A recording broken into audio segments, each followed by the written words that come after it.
The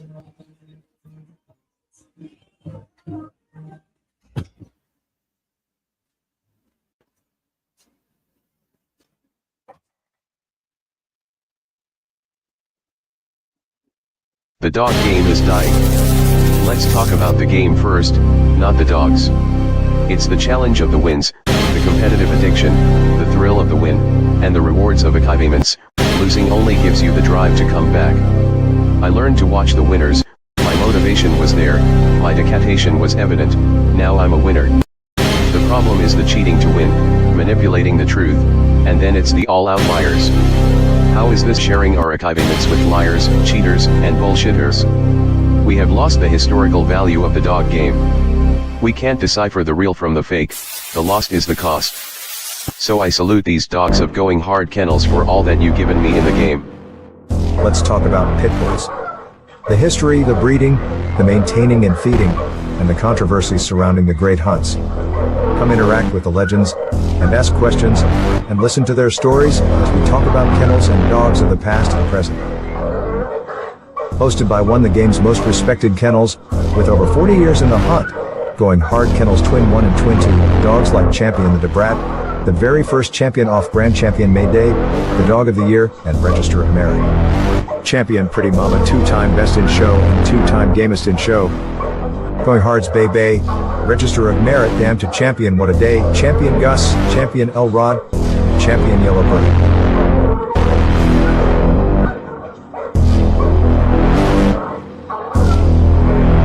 So pull up a seat, and let's talk dogs.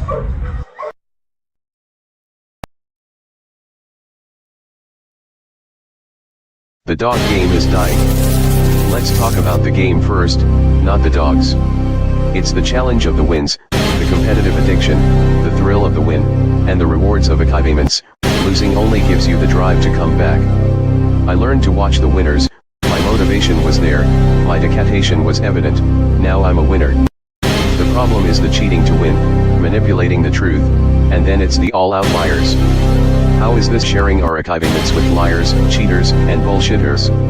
We have lost the historical value of the dog game. We can't decipher the real from the fake, the lost is the cost. So I salute these dogs of going hard kennels for all that you've given me in the game. Let's talk about pit bulls. The history, the breeding, the maintaining and feeding, and the controversies surrounding the great hunts. Come interact with the legends, and ask questions, and listen to their stories as we talk about kennels and dogs of the past and present.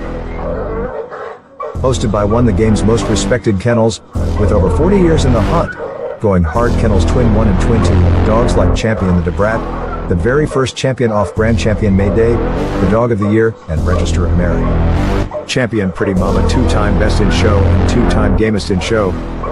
Going Hard's Bay Bay, Register of Merit, Damn to Champion What a Day, Champion Gus, Champion Elrod, Champion Yellowbird.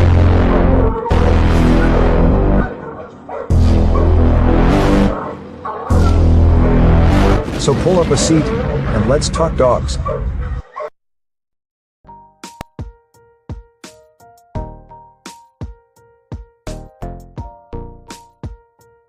What up? What up? What up? Big shout out to everybody out there in the Shark Tank. Big shout out to all my people out there on the back streets. Y'all know what time it is. It's Talk Shit Tuesday. Big shout out to all my people out there. Don't forget to hit that like button. Don't forget to hit that like button. And if you have not subscribed, please hit that subscribe button. Let me give my big shout out to my man Talking the City Kennels in the house. What up, fam? Bloodthirst #1, aka Havoc 360 in the house. What up, fam? Big shout out to the one and only, the longtime supporter of everybody, my main man, Mr. Dickie Foster in the house. What up, fam? Yo, my man Azad Bucks in the house. What up, fam? The one and only, but incomparable, my man, another longtime supporter, the one and only Mr. David Morse in the house. What up, fam? Yo, my man, Mr. John Debris. What up, fam? I see ya. Yeah, fellas. Everybody's showing up, and I got a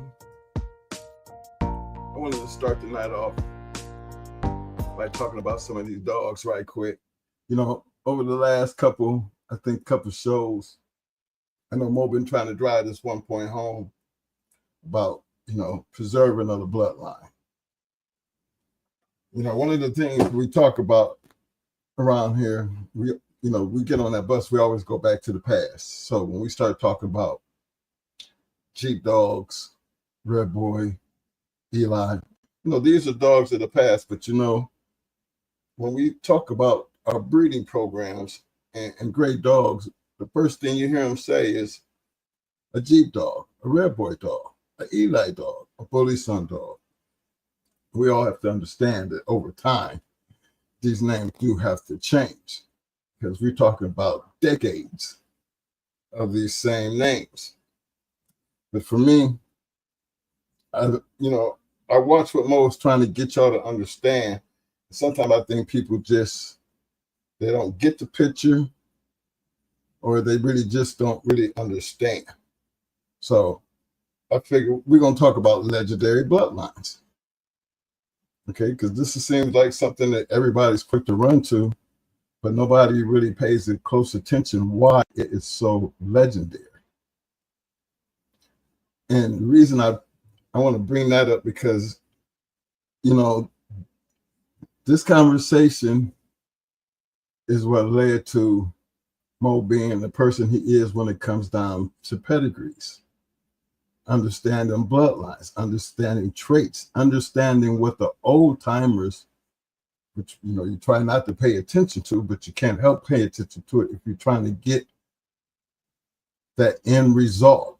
So for us, we always wanted to start where did it, go back to where it started at and see what carried forward, what made this so successful and was being consistent at doing it over a period of time. Now, a lot of men had their hands in doing that. We all know about them. But today night we're going to be talking about the dog. We ain't going to talk too much about the breeder because we wouldn't be talking about the breeder unless we wasn't talking about their dogs. So let's talk about the dogs and why we use these type of dogs. When it comes down to Red Boy, Jeep Rascal, you got the new ones with the Frisco, the Maydays, there's a couple more. I know the Boomer stuff was trying to pick up. We always talked about the Bulls, the Bolio. Those, if you think about it, we're talking about the dogs. If you go back, and even Honeybunch, you go back and just look at these dogs that we use these names for, and you actually look at their pedigrees. Just starting with them, not about what made them who they are, but start about that individual dog, and then work your way through the accomplishments of that same dog and why we still talk about some of these dogs today. You'll notice that if it doesn't be for, first of all, the performance of the dog, and then if it doesn't be for the offspring of the dog. And sometimes it don't even have to take the performance. Sometimes it can just take the offspring part of it. But it became consistent. It became so consistent that over the years, you couldn't help but talk about it.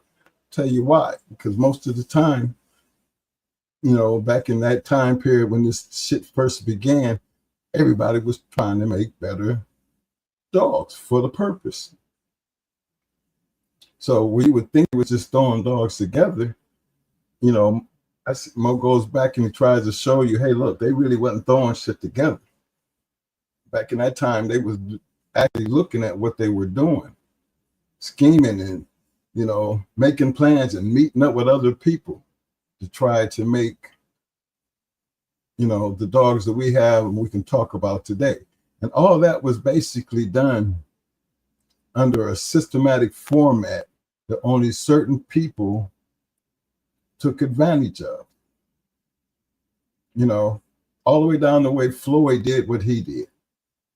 Carver did things the way he did things. All of them had a certain way of doing things. But the end results is the legendary Bloodline. All them bloodlines had them individual breeders' own concept installed into something that was in their time was nothing but their ability to put something together and let time take care of the rest. Because none of them could have ever imagined at that time, when you're looking at something in the eighth, you got a four generation pedigree. Well, if you go back and look in the 8th generation, you see these great dogs. Okay, and these great dogs and these certain traits follow these great dogs over a long period of time. And in some cases, you can cross these same dogs with another bloodline and still get the same type of performance, what led to some of the great bloodlines that were being able to be crossed into this that made better dogs. Because we always say Jeep, Red Boy, Rascal. Those 3 different bloodlines came together and created their own damn type of dog. So now it's a Jeep, Red Boy, Rascal dog. But we're still using Jeep, Red Boy, and Rascal. What? Because of the bloodline. But what characteristics did those dogs take on? Is that a heavy Red Boy? Is that a heavy Jeep? Is that a heavy Rascal? What is the combination? Well, that combination only works in certain dogs. It's not meant to work in every dog. In every breeding program, again, I say this, and I know I've said it so many times, I might have a litter of 8, maybe only 2 of it come out to be worthy of anything. Doesn't take anything away from the other 6 dogs. Because in them other 6 dogs, it could be something else. It's just because of our purpose. These 2 just turned out to be what we needed for our purpose, not taking anything away from what was not used. We always give a lot of credit to the ones that get out there and they create a career for themselves and are able to produce. That's why, you know, we've always leaned toward them champions and grand champions and ROMs, and we start looking for them ROMs long before, you're looking into your own future. You got to take a look at what your future is going to look like by just looking at the past.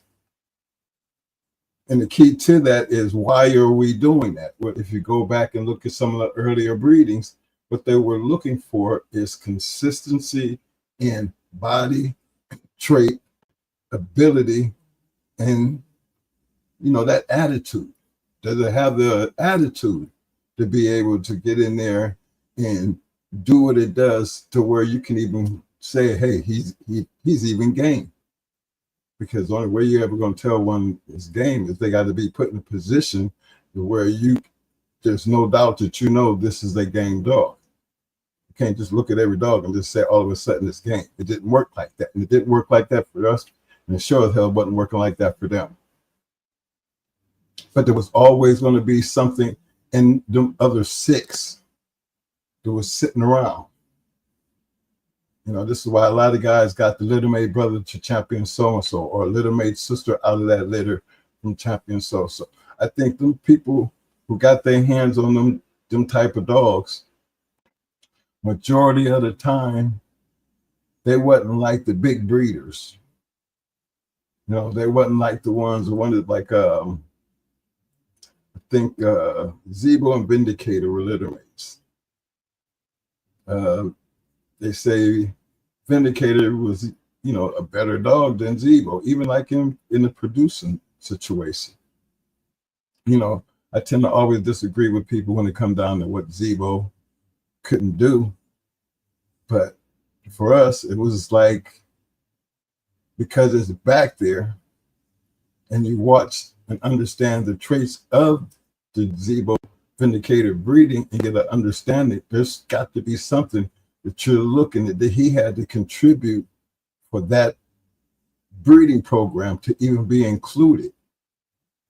And that's one of the biggest things that we actually did over here, because I remember I used to tell you how Mo and KP used to sit down and argue because they were that detailed on looking for understanding. What was it about it? What trait are you trying to lock in? What trait it seems to be consistent as we roll here up here to why we fixing to take this dog over to that male? What do we have that we need from that male that's going to, you know, give us what we're looking for based on what we know what we're bringing? Most of them guys knew what they were doing when it came down to the bitch. Well, we state it starts with the bitch. If the bitch ain't shit, I wouldn't care what kind of male you breed her to. Maybe she just don't have what it takes to give you what you want. Think about all them guys who took them cold females into some of these great males and became great producing bitches.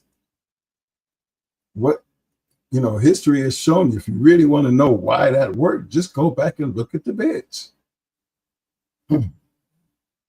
She didn't have to have what HONEYBUNCH had. HONEYBUNCH could get out there and put that work and still produce. But the great Queen of Heart couldn't produce like HONEYBUNCH.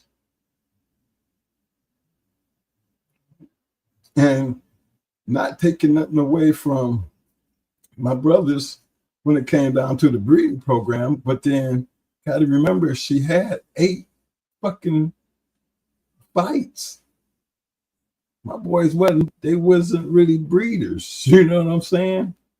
So she really never had what I would consider a great breeding program because of her match program, but it still doesn't mean that she couldn't produce, because she could. I just don't think she was put in a position to do it enough. But that's what history gives us. But it can't take nothing away from the dog and what she could produce. I think for me, if she was bred like HONEYBUNCH, she would be just as great as HONEYBUNCH, not just as a box dog, but as a producer. Just what little bit that she did have out there, you can still find Queen of Heart in a lot of great breedings. But she's just one of the few because, again, my boys wasn't breeders. I mean, not like they was trying to breed the massive big yard, you know.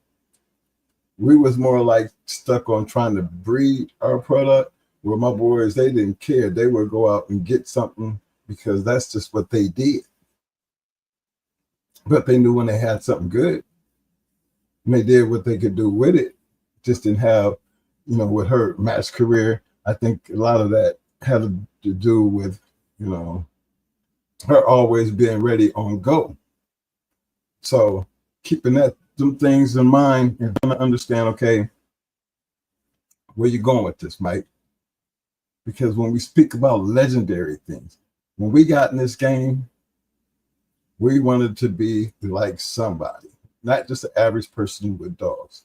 That's that drive and that thing that just seems like we be kind of like, not trying to be big-headed, but don't speak, you know, Mo speaks on it, but he don't speak to the degree of, hey, if this is what you're really trying to have and this is what you're really trying to do, you go back and you do your research and you do what everybody else that was doing. We didn't create this. We actually did, just like this person. If you go back here, you'll see this right here. Look at their history. Look at their career. Back end dogs, chest dogs, game dogs, hard mouth dog, beautiful body, overpowering, quick fights, long fights, any and everything you wanted to know about it, you was going to go back and look at, because you're going to need that as you move forward, because that might be a part of your breeding program and you want to understand why you're going after that dog. We tried to take the safe route.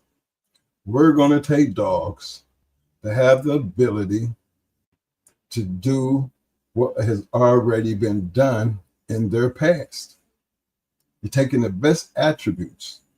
You're going after the best attributes of why you're going to breed to that dog, and you're going to try to get a lock on that. So if anything other than that comes through, you're going to see it.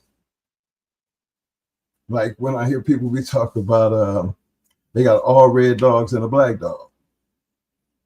Okay. Of course, sometimes you want to be happy for that one dog that's black, because that's a throwback. That's something that went way back there. And what else, outside of the color, what else did it bring forward? What else is along with that package that as we coming forward, being this is a big standout?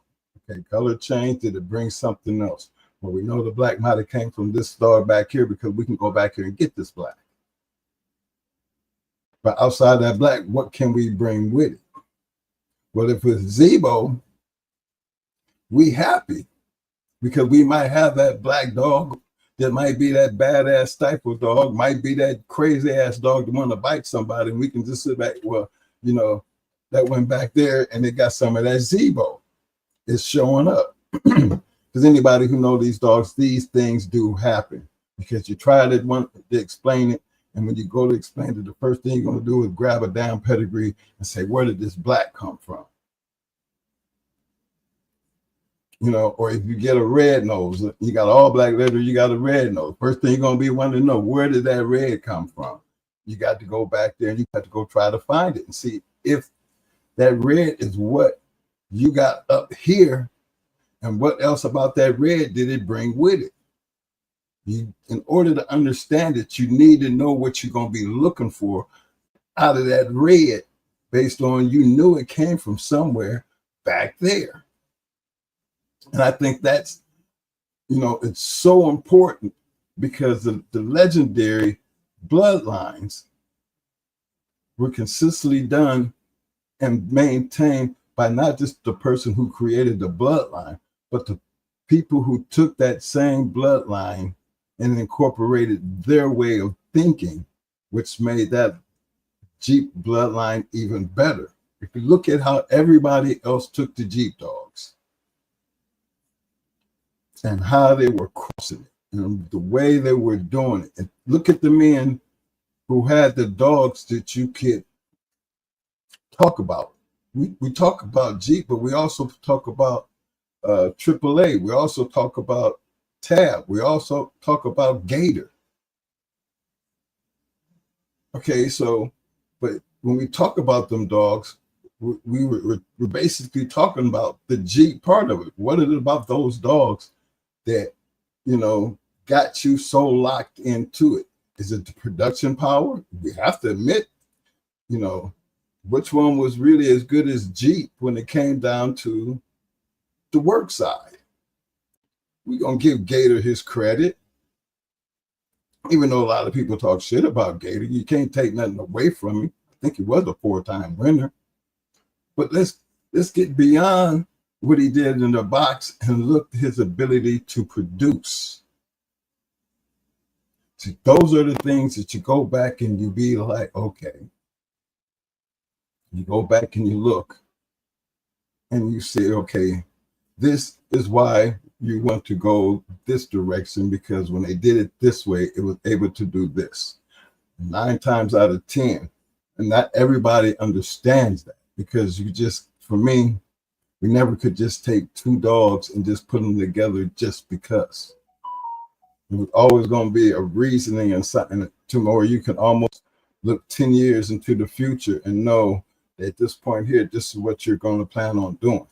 Because believe it or not, Mo actually predicted everything that he said he was going to do, and he stuck to that plan. And in the process, we wound up creating our own line of dogs. When I say our own line, because we took other people's shit, did our own breedings based on these other people's shit, and we created our Going Hard dogs. All our Going Hard dogs consisted of certain things. They all looked alike. They all had beautiful bodies. They all had the ability to be talented and smart. And they all had a certain style. Rough, hard mouth, back end specialist. If we see that as a trait, why you think we would be trying to get away from that part? Okay, 1 year, 1 year is okay. But how about if you're trying to go 3, 4, 5, 6 years? You're not going off the yard. Everything that you're breeding, you're creating. Everything that you're using, you're creating, and it's coming off your yard. There was a reason why we could do it, simply because we were doing what other people had already done. When I say that, even down to the Mayday yellow buck crossing, that's still two different dogs who were basically bred the same. That because of them two, they just didn't want to do it. But in the long run, you could see that what Mo was thinking about, what he thought this was, regardless of what you guys are thinking, I'm going to do this. How about, that's what made that situation different, because if it don't be for him doing it and them being able to see for themselves prior to them doing it, they both had a chance to be on the yard to see for themselves. And if that's what helps squash the beef, I'm going to put it on that, because prior to that, I don't think they would have done it. But if you look at it, why couldn't it have worked? It wouldn't have worked just for us. Not only did it work for us, it worked for them, and it worked for a whole lot of other people. But the thing is, why do we talk about those type of breedings? You're going to notice they all have that one thing in common. They all came from somewhere, and I'm not all of them are like this. I'm just talking about the legendary ones, because we still talk about those legendary dogs. What do they have in common? They still had the ability, that bloodline it still has that ability to produce good dogs over years and years in time. I believe, for us, and I'm hoping for a lot of my dog fanciers out there to come and listen to when we talk about the past, that your mind frame is no different than them same people's mind frames when they imported them dogs way back in 1900s, 1800s, and came off that ship. And what was the main thing they were trying to do? Create better fighting dogs. And over that time period, we can go all the way back to the pansies and the centipedes and the DIBOs and the Kobe's and the Lightners. These are the men, but you talk about the dogs that these men used.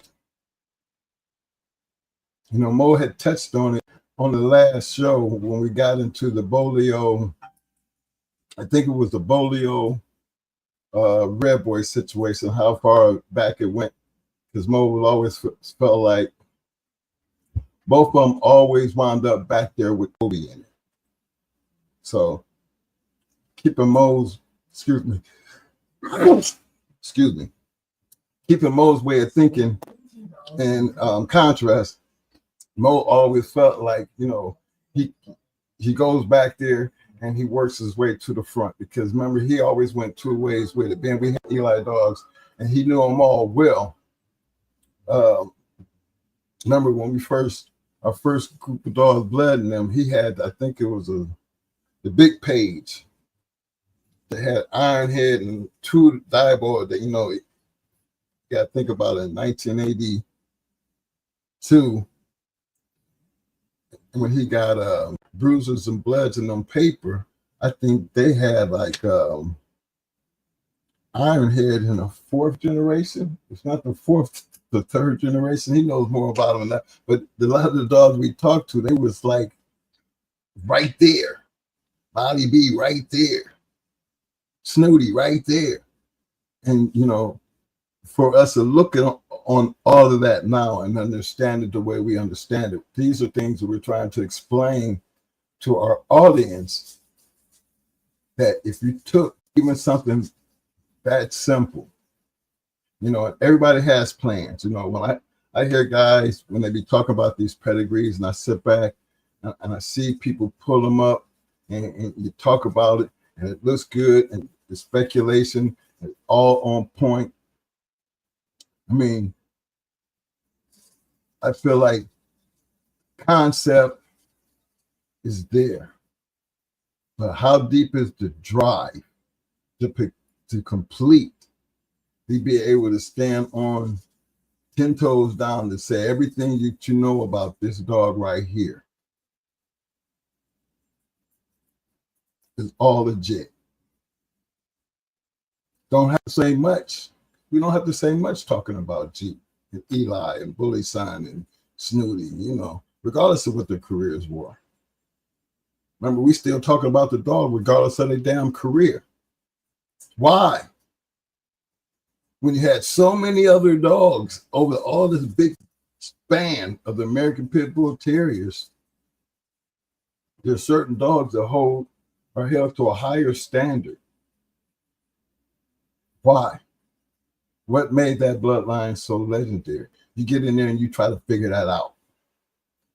And for all the little ones that's underneath, because they're always are going to be the ones that's underneath, but you always hear Mo always trying to keep talking about the top 5 of the ROM list. He sticks to that. Because regardless of all that little shit, over the years, you still could not outperform this shit here. Proven fact. It's a proven fact. When you're going after something to the degree of, yeah, it looks like this, but can you find yourself in a situation where what you're doing can equate to why we're talking about that Jeep Red Boy Rascal? Yeah, you got a Jeep Red Boy Rascal dog on the yard, but can 5 years from now, what can it do? It didn't do shit in the box. So what could it produce? You know, for us, we had time in those days to be able to see what your breeding program was going to be like. And there have been some very, very successful dog men in our lifetime who were able to take those dogs of the early years and stick to a program and was, you know, make that program to where we can talk about not just the dog, but we could talk about the dog, you know, and the bloodline of the dog. You know, Mayday for me is a prime example. Buck is another one for me that's a prime example. Maybe not only because we used them, but because we understood them better because of the fact of what we were using. See, you have to have them to understand the full capabilities of the product that you're going to have in the end, because you created this. You took this and put this together. You created it. This is what you got. Now, what else can you do with it? How can you make this work for us 5 years from now? Well, we didn't have to look far because we could go back and look and see based on what's already been done. And I made that comment about, I've seen somebody pull up Tornado's papers, and they was talking about Tornado's papers, and they was talking about everything on the top, you know, and then that little quarter on the bottom, but they overlooked the part that they didn't know nothing about. They didn't know who that Powell guy was. They didn't, you know, they seen that Hetrick, and they seen, you know, that, you know, we always knew them was Hetrick dogs. If you go back and look beyond Powell, just that one more generation and turn out its paper, you would have seen the Hetrick dogs back there before you seen the Powell. But Powell was the one who made the breed, the brother-sister breeding that's in the bottom side of Tornado's papers from the 4th generation. But to see somebody pull up her papers and talk about all those other dogs, but you're skipping the fact, the most important fact for me was the Hetrick's dogs on the bottom side of her papers. Because without those dogs, would Tornado have still been the same dog? I don't think so. And that's where you have to think about all these dogs. You can't just act like that certain things don't matter when every little bit does matter. Because we have no control over what trait, how DNA works. But I know, I might have a half-white mother. And me, I get darker, I'm dark like me and my brother are. Maybe because our father. But my sisters are like my mother. DNA has this way of doing things that we really don't understand, but I guarantee you can look at me and wouldn't have no idea, but you can look at my sisters and be like, you got some white people in you. You know what I mean? Outside our hair alone. But everybody looking, you wouldn't be able, you couldn't tell. But if my sister was standing right there next to me, you wouldn't have sworn down she wasn't my sister or any of my sisters. Or even they come down to our kids. We're all this light skin. Ain't that thing, mama? She dark. Got to check it out, because somewhere you're going to find that trait. It's going to show his face, like my freckle face, redhead son, freckle face, light skinned daughter and nieces. We got that Irish in us. You know what I'm saying? And every once in a while, that redhead Irish will show up. And you gotta, for us and for our family lineage, we know where it comes from. These dogs, we have to look at them the same way. There's certain things that you're going to see that you have to be able to lock in, and watch how some of these older guys was locking it in. I think when Cheryl Powell made that brother-sister breeding, I know that at the time he did that, it is no way that man could have possibly imagined that he was going to be always a part of one of the greatest box females of all times. Sure enough, I ain't never seen her be able to produce too much of shit, but then you can't take nothing away from her career. And I know that man's always going to be a part of it. And, it's just funny when I see somebody pull up that pedigree and not see that part. You knew everything else about that pedigree, but you couldn't say nothing about that bottom, because you almost looked at that bottom like it was a bunch of shit. But the reality of it, if you had to look back just a little bit further, you would have seen and understood why she was the kind of dog she was. Because for us, we knew what kind of dogs those dogs were. From that area, they knew what kind of dogs they were. But look at the years from the time that we seen him do that to the time that tornado became a 10-time double grand champion. So those are the little things which I don't think are little. We don't brag on our breeding program. We just show you the results of it. And if you look at our breeding program, the results of it, you can understand if we were doing what they were doing, look what they were doing. Look at the results. You go over here, so-and-so got our dogs. Guess what? They took those dogs, did exactly what we did. Look at the damn results. For us, I'd be happy to see a part of some of the champions and the grand champions that can still, when I go on those pedigrees, I still see going hard shit. Not all of y'all can say that. Not everybody can do that. The fact is, when it is done, the only reason you're talking about it anyway is because of the dog. Don't have nothing to do with what we did. The only reason you knew about what we did because you were so involved in the dog. And I put this out here, and I know I got that link up there. I really, I got a very knowledgeable Shark Tank out there. Now, I would really like to just want some of you guys to just chime in, because I want you to understand this is our point of view, but everybody has a different way of looking at us. That one question. Let me see here. Let's do this. What makes an American Pit Bull Terrier bloodline legendary? Not just based because of what we're saying. I really want to know what y'all say, what y'all think. Let me put back here. Let me see here. I'm going to put this link down here.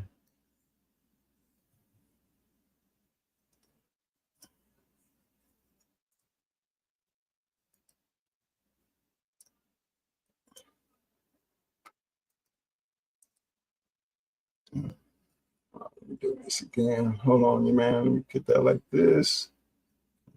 That. Good.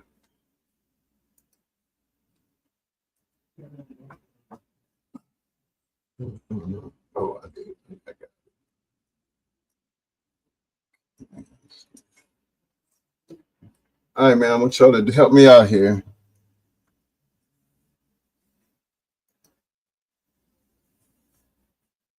And give me some insights.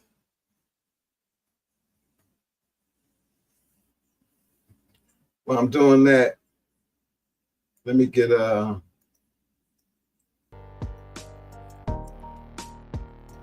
of my shout outs back in here.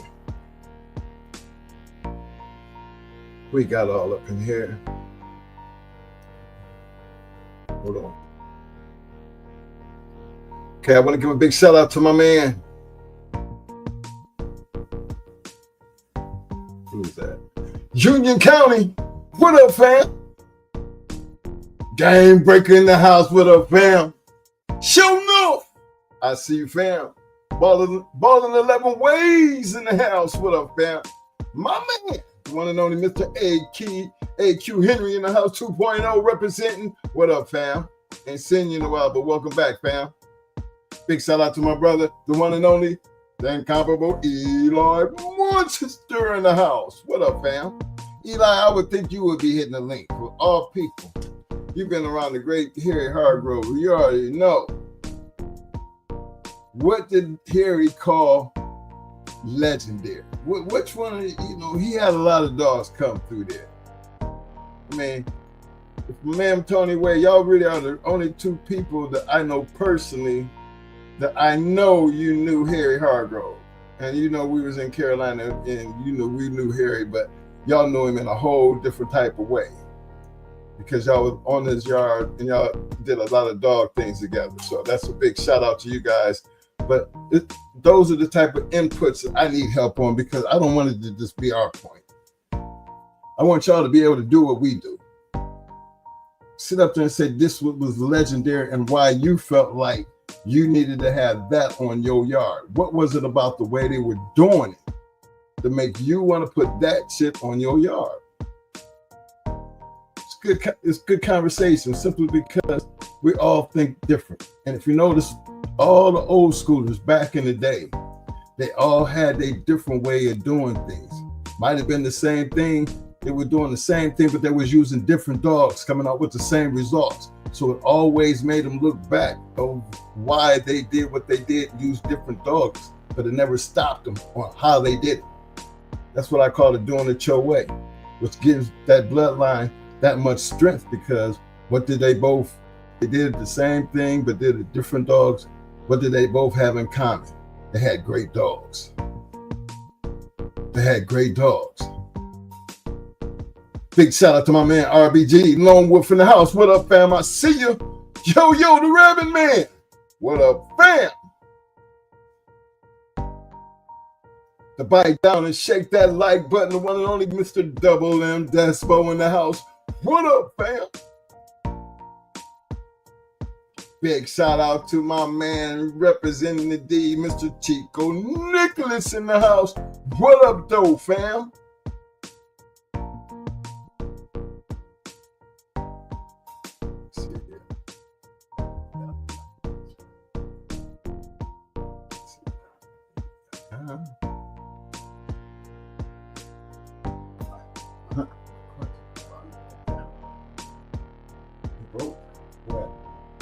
Get back home.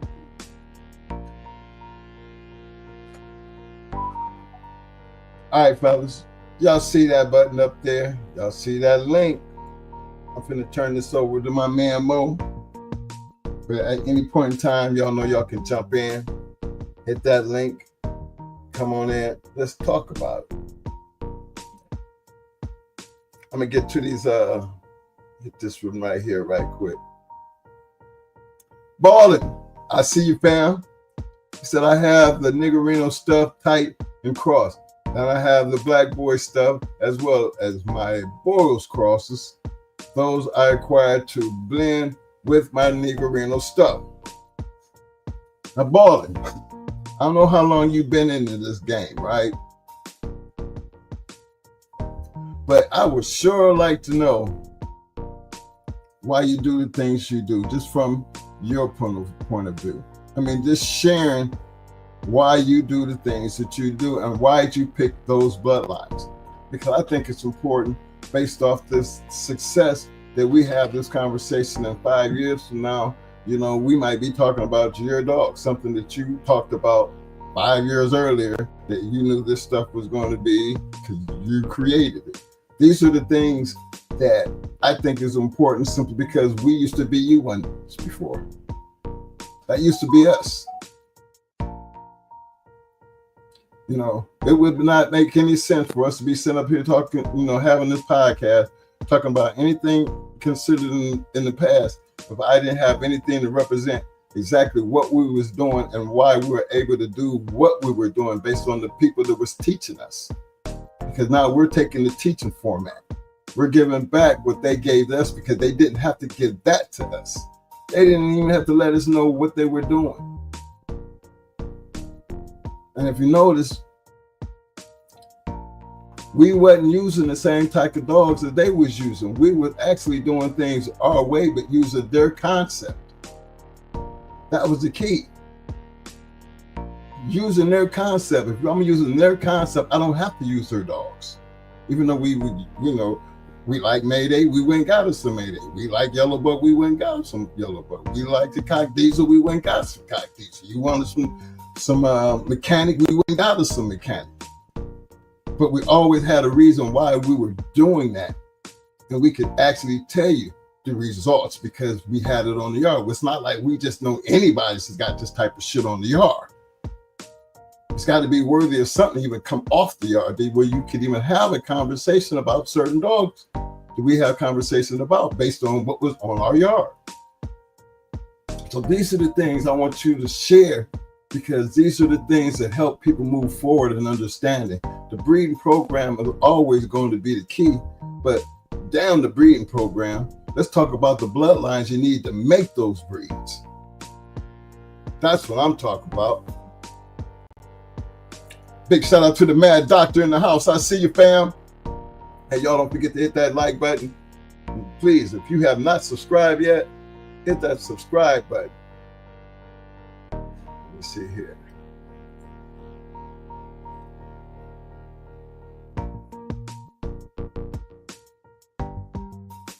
Ballin', I think I know you talk. Let me see here. I'm gonna pull up that pedigree, but I'm gonna turn this over to Mo right quick.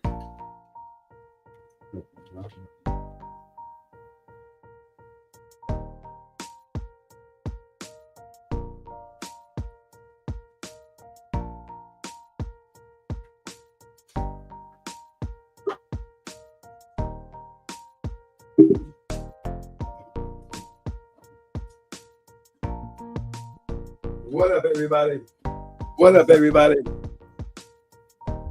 What's up? Okay, y'all. Okay, y'all. Hey, let me know y'all can hear me real good there, fellas. Hey, let me know y'all can hear me real good there, fellas.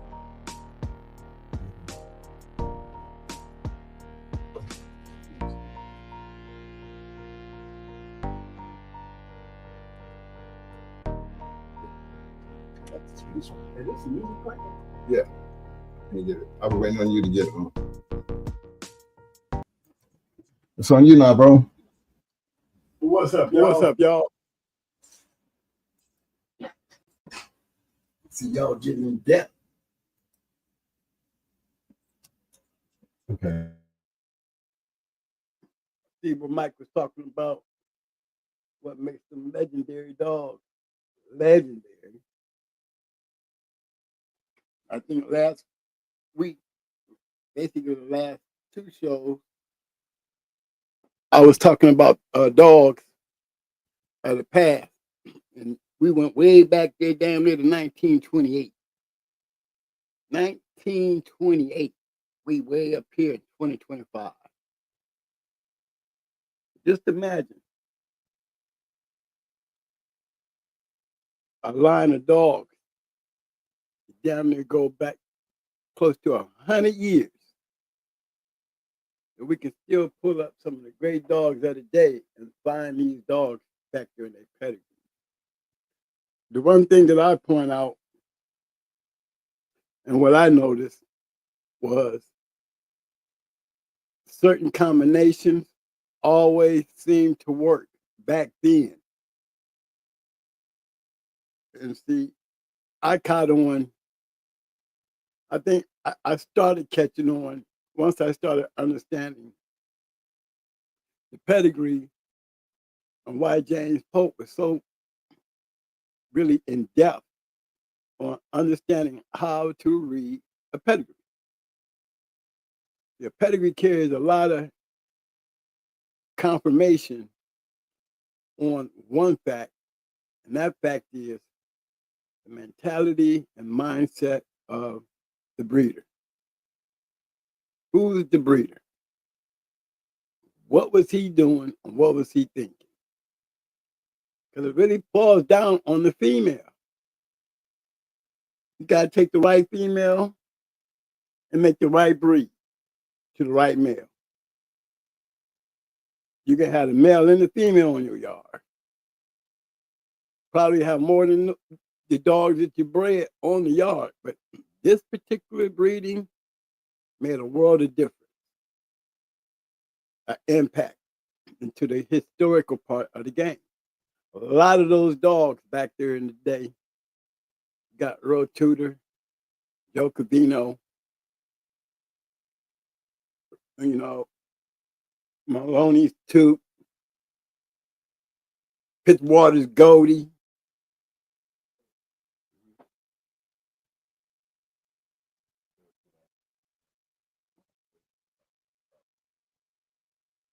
That is not Perry Powell on the bottom of Tornado's papers, my friend. I'm sorry. Perry Powell, yeah, we bred the termite. Yeah, we knew Perry Powell. But no, that's not Perry Powell. That guy's name was James Powell from Pittsburgh. He was a sheriff down in Kinston, North Carolina.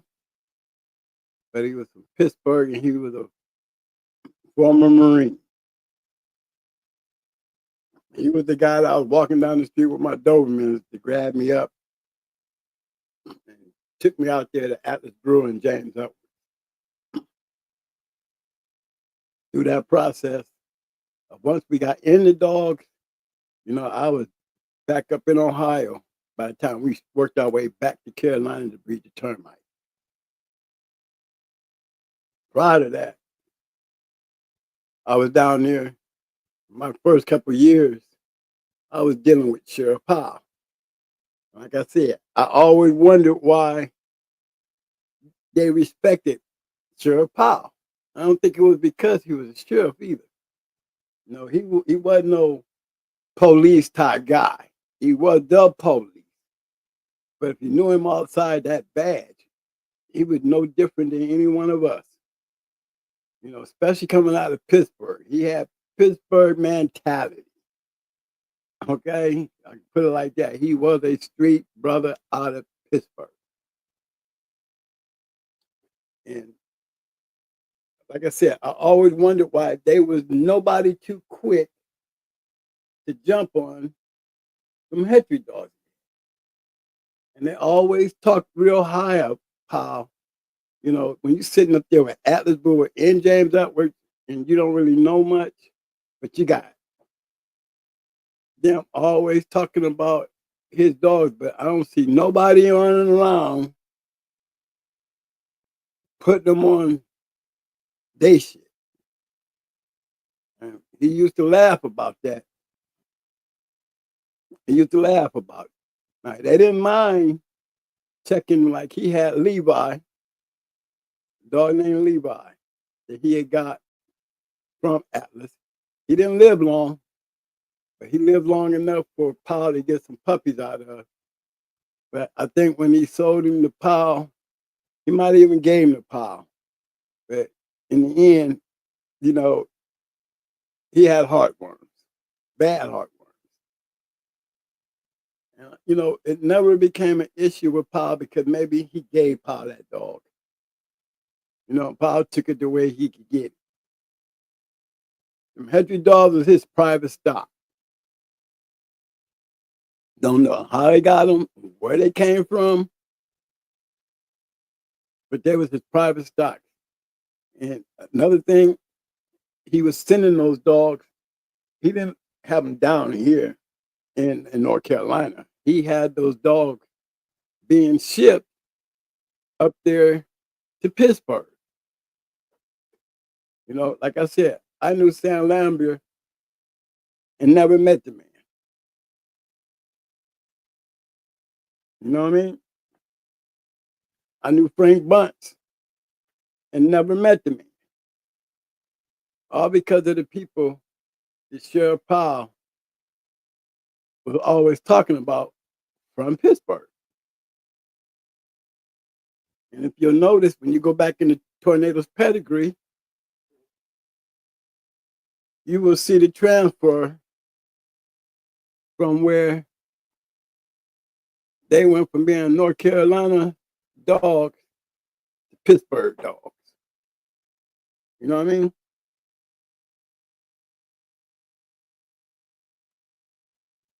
Okay, let me see if I can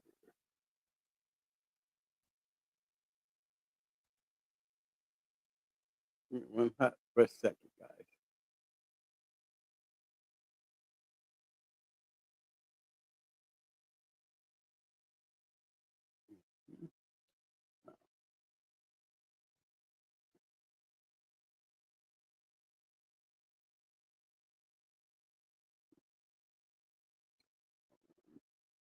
Finding this year.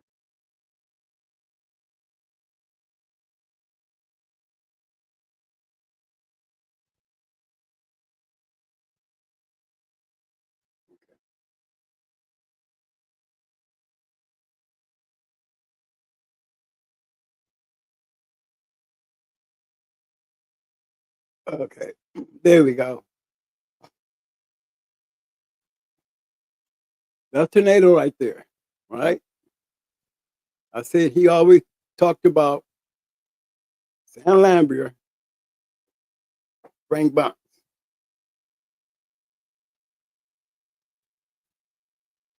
Studio.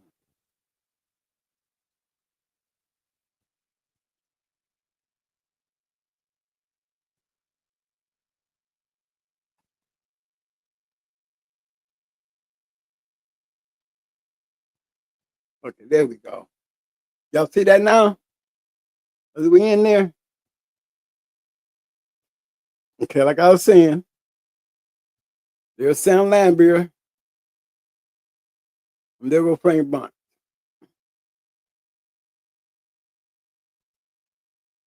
A lot of guys don't know. I didn't know him, but I was with Paul when he was taking these dogs, sending them. We used to ride out to the airport with the dog crates and sending them on a plane up to Pittsburgh. Now, Tornado wasn't the only one. Okay? They wasn't the only one. I remember these puppies when he sent them off. But there were some pretty nice puppies. This dog right here threw some pretty nice dogs.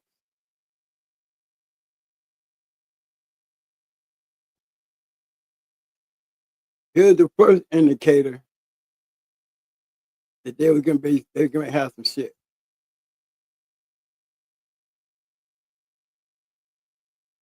That little 33-pounder, from what I heard back in the day, she was probably the first pain. She was probably the first pain. Dan Lambier and Frank Bunch, they did dogs. Bunch, I seen him more out there on the circuit than I ever seen I seen Sam. I've even talked to Sam, sitting around with Paul. You know, back then we didn't have speakerphones. You put a phone on the speaker. I think we were still doing it just back then, just getting on to the little touch keyboard on a telephone. You know, we wasn't doing the dial no more. We was pushing buttons. We didn't have speakerphone. And the thing that stood out more in those dogs to Paul and them was the Cotton's bullet. Cotton's bullet. They said the way they was doing bullet, you know, they would take bullet and it was matching them so much that sometimes they went out there and tried to do the unforgivable, all out of weight class, just reaching for the sky. And that's where he got those 2 game losses. Going in the dog, they ain't had no business going into, thinking you could take a dog and whip the world. But this little female with them red patches, they talk very highly of her. Very highly of her. That she was the roughest thing. Now, the closest thing that I could imagine to what they call rough, when I look at the imagination of what they could have been talking about, was Pan. I saw Pan. You know, I've seen how she worked. But I think the key factor in this line of dogs was Bullet. Can't really say too much about the Hetrick stuff outside the fact that those Hetrick dogs were pretty popular back then. And you see where they go. Now we're dealing with the lightning stuff, with the old family red nose shit, crossed with the Kobe. They go Teal Sarge.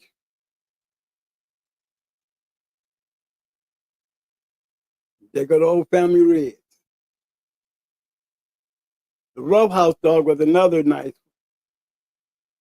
Pete Sparks, Audrey was another nice one. I know Paul used to talk about Pete Sparks, and I got a chance. There was a guy in Akron. He was part of the BLB clan. You know, he knew Pete Sparks, and I got a chance to even have a couple times where I was on with old Lim. That's what they call him, Lim. He was one of the conditioners of Satan when he could. That dude would walk a dog, and he would leave in the morning, and you probably would not ever see him again until late that evening. And he would just walk the hell out of a dog. And that's all he believed in. I don't know what Pete Sparks told him or said to him, but that man was an old timer, and he was determined not to use the treadmill. He was determined not to do no flirting. He didn't do nothing but walk. And never missed a day. I wouldn't care rain, sleet, or snow. The man is bonded up, snow geared up, out there walking a dog. And they were very hard to beat. You know, just looking at the bottom, they go Pete Sparks. Look what he's running. The old Lightner dogs. You know? But if you notice, look at the breeding. I was wondering, you know, I didn't really know much back then about the breedings of how you breed dogs. But when I go back down through there, and you know, I guess Paul never wasted his time even trying to explain us the breeding of the dogs and how they should be bred and all that other good stuff. Because he seen we were jarheads. young jarhead. Young jarheads out of the city of Akron. You know, Akron and Pittsburgh, we're not no more than 100 miles away from each other. We had a thing, you know, Cleveland Browns and Pittsburgh Steelers. You know, we was the joke. You know, they asked him a lot of his jokes. Back then, you know, there was the steel curtain.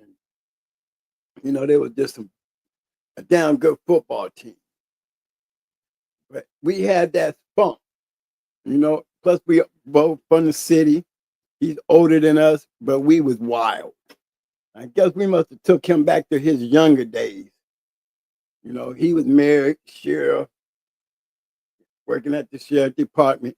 He run into these young Akron brothers, you know, knew something was special about me when he seen me walking all these dogs, and had picked up a name for ourselves down in that little town. Because one thing he found out about us, we didn't play. There was a reason why this dude had all these damn dogs. And they would eat your ass up. You know, and back then I could carry a gun. I kept my gun and my dog on his collar. Had my holster hooked right to the collar. You know? So when I have to cut that dog loose, I'm gonna cut him loose, but he ain't gonna be running with that pistol in his hand.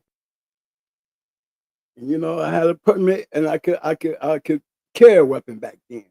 So it always had him tripping, because when night falls, you know, when we hit those streets, we were becoming very popular in that area because of our Akron ways, our street ways. I think that's why he took a liking to us. And one day he just stopped me and said, "Hey man, I just want to turn you on to something. You look like y'all look and act like these certain type of things." And when he was taking me out there to Wilson to go see Atlas and James, he was talking about the pit bulls. Do I know anything about the pit bull? I was like, yeah, I know about pit bulls. We were just getting some. I know up in Ohio we had one named, our neighbor had one named Kojak. And anytime we seen Kojak and he was busted up, we'd be like, dang man, what happened to Kojak? He looked like he was in a fight. Did he win? Yeah, he won. I was like, dang, it sure don't look like it. He looked chewed up. He said, hey, I'd rather be him than the other dog. You know? And then I always wondered, because the way he looked, he didn't have no ears. You know, they had him cut real low. So I knew about the pit bull. You know, and growing up in the hood, you know, yeah, we did fight our German Shepherd. We used to fight Jerry. You know, he was our dog. You know, we put him on another dog. But one time, we took him over there to our partner, and he had a little pit bull. And that was the first time I ever seen, he was called Knothead. Knothead. Dog name was Knothead. They put him on Jerry. Damn, man, that dog was chewing Jerry up. I was like, man, I can't go home with my dog getting killed. Get that dog off my dog. And that's when I always knew, you know, that, man, I wish I had a dog like that. You know, that's all. I just wanted a dog like it. You know, back then, you know, I figured all pit bulls could fight like that. You know, I didn't know. Shit, Kojak out there winning. I never seen Kojak go. But I would hear the guys talk about how good Kojak was. Not here was another good one. I didn't think so. I put Jerry on him, and yeah, I guess he was. I know you don't put no other dog on no pit bull. You know, people laughed at us about that one, you know, when we did. You know, but we were young.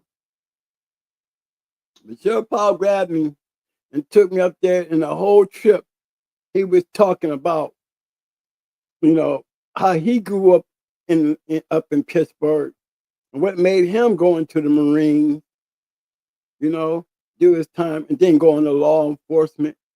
But then he kept reverting back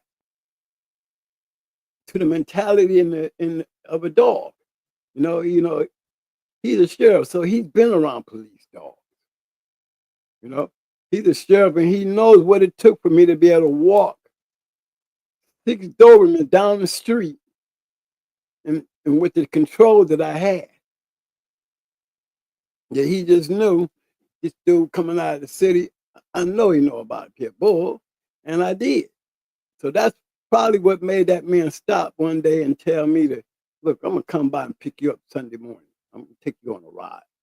And that's what he did. He took me out there, and I met these 2 white guys. James Edwards remind me of Donald Trump. I'm gonna tell you why. If anybody know James Edwards, he had this hairdo, you know, and he would have this patch of hair on the right side of his head, his left side of his head, that he always flung over to the right side. You know, like Donald Trump take that piece of hair he got and just swing it over there, and it's just laying over there, you know, trying to cover up something that's maybe there. Well, that's what James Edwards looked like, you know. And you see the sheriff pull up, I'm thinking, you know, when we pulled up there, you know, this man is all out the county. We up in Wilson in a sheriff car. You know, we down there in Kinston. I think that was Lenore County. Yet this sheriff was way up there in Wilson. It's a good ride. It ain't like ride on the corner now. And he just pulled up in the yard. Atlas came out. He called James, and maybe about 10, 15 minutes later, James Edwards pulled up. And he was talking, and he was more or less like introducing me to them, you know. But the way he was talking about me was more or less like, you know, he talked about my brother, he talked about Benny Choke, he talked about a few of the brothers that, you know, came down to Akron, and how we was down in this little city. We're all Marines, but the way we were behaving, you know, it wasn't like we were bad. We just were like, you know, acting like, I guess Marines would act. You know, we off the streets, but at the same time, we were still Marines. And we was like, had our free time to get off the base. You know, we ran up to Kinston, North Carolina. We didn't hang out in Jacksonville. And we used to run up to Winston-Salem, Durham, hit those colleges. You know, that North Carolina triangle. We used to just run around there, man. And we, you know, we was hounds. You know, when you dealing acting like a hound, you're gonna always have some haters. You know, but I don't think they was used to these city boys, because when we ran in pack, you're talking about a pack of city boys coming out of the same city, and also Marines. You know, and our mentality was, we cool with you as long as you cool with us. You make us hit a switch, the party over when we hit our switch, and the party is over. So, you know, he was a lot of times that, you know, he had to come and stop stuff before it got out of hand. You know, just by him being the sheriff, you know, he knew if there was something getting ready to jump off, or there was a disturbance and he got that call, he would always be the one to get there and be like, now what's going on now? Well, you know, like I said, we were definitely the kind of guys that did not play. And he took note of that because he was from Pittsburgh. And the dogs that I saw that Sunday morning, I mean, Atlas went to this little shed, y'all, and he pulled out this dog. And this was like a little tiny little red dog, but he had this big ass collar on his neck. It was a weight collar. Now I know it was a weight collar. And he was skinny, but he was muscled the hell up. And I said, what is wrong with him? He said, oh, ain't nothing wrong with him. He's in keep. So Paul had to break it down to me and tell me what a keep was. Keep is just like a boxer getting prepared for a boxing match. You know? So I'm already a funny guy. You know, and the next weekend, he comes by and gets me, but now I got Mike with me. You know, once me and Mike get together, you know, we're funny guys. We are. We wild, we open, we cool. And I don't know, it's just something about us that they took a liking to us. They took a liking to us because we kept them laughing. You know, or you just imagine me up there. I don't know nothing about the pit bull. I know there must be some badass dogs. You know what I'm saying? You know, I don't know how important Atlas and them is to the game, but just to see how they was moving with Powell, and Powell was like, you know, we was turning the poor sheriff out. We started playing with the women. You know, he started playing with the women. We was bringing in women, having fun. So it was like the man was like our big brother. You know, we knew he was married. We was always trying to save him. You know, you can't come hang out on your off nights with us in the streets. So when we was doing all these things with him, I'm giving y'all an insight of the person. So when he starts talking about his line of dogs, I don't understand his line of dogs, but this is one word person I kept hearing: Lightner. I heard Edwards and Atlas talk about these Lightner dogs. You know, never did know where James got these dogs at, this stuff, but I knew he was talking about Lightner. Lightner and Kobe. I guess James Edwards liked the Kobe dog. That's a fact. James Edwards really liked the Kobe dog. And I heard Atlas Brewer talk a lot about Earl Tudor. And they was the ones that actually told me about the Richard Stratton book, his first book. I couldn't wait to get home to go get me this book. I had to go find this book. I'm down in a little town like Kinston. You know, where am I going to find a Richard Stratton pit bull book?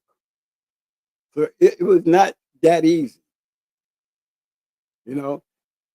And then, you know, the Hetrick, I don't know who these dudes is. The Hetrick TNT, I don't know who they was, but down in the Carolinas, this kennel right here was so respected. Why wasn't nobody down there jumping on it? Nobody. And that's where Powell, it's like he was something important to them. Not just because he was a sheriff, it's because he had these dogs right here. Before he bred these dogs here, he had these dogs right here. When he had these dogs right here, when he bought these dogs right here, I knew him when he had these two. But I'm talking about this stuff right here. Atlas, and then we're talking a lot about Cotton's Bullet and the Hetrick's TNT and their winning percentage. You just couldn't whip those boys. They always spoke on how good their dogs were. Now, Mr. Triplett, I don't know too much about Cotton's Bullet, but Mr. Triplett even liked him. He bought up Cotton's Bullet. You know, the first time that I heard about DIBO is when James Edwards is definitely a breeder. When he bought up this dog DIBO, he brought him up in the conversation of the Richard Stratton book. You need to get, you know, the Richard Stratton book. You know, it was, I guess, one of the first books out there that really got in depth with the history of the dog fighting world. But he was talking about DIBO and how DIBO was in majority of all the pit bulls. So you're going to find DIBO in pedigrees. He even had pedigrees like the low posse buster, queen breeding. When he gave us solo, he gave me a pedigree, a ADBA pedigree that had all 16 generations. And I guess that was his example, or take this with you. He gave me her. Now, all the other dogs came with the little square one. But Solo he really wanted me to understand DIBO because Solo had a whole lot of, let me pull him up. Low Posse's Buster. She was off of Low Posse's Buster and Low Posse's Queen.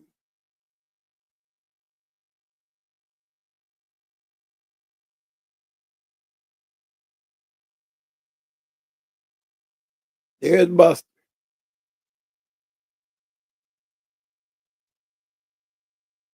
Solo had a body just like that. Yeah, her head was bigger though.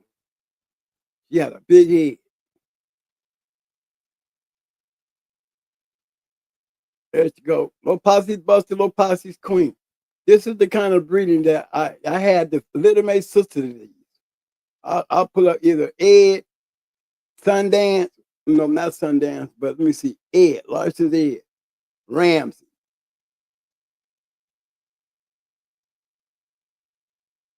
Yeah, Solo, little female. That's the one I told y'all to hung herself. There again, what do we see down here?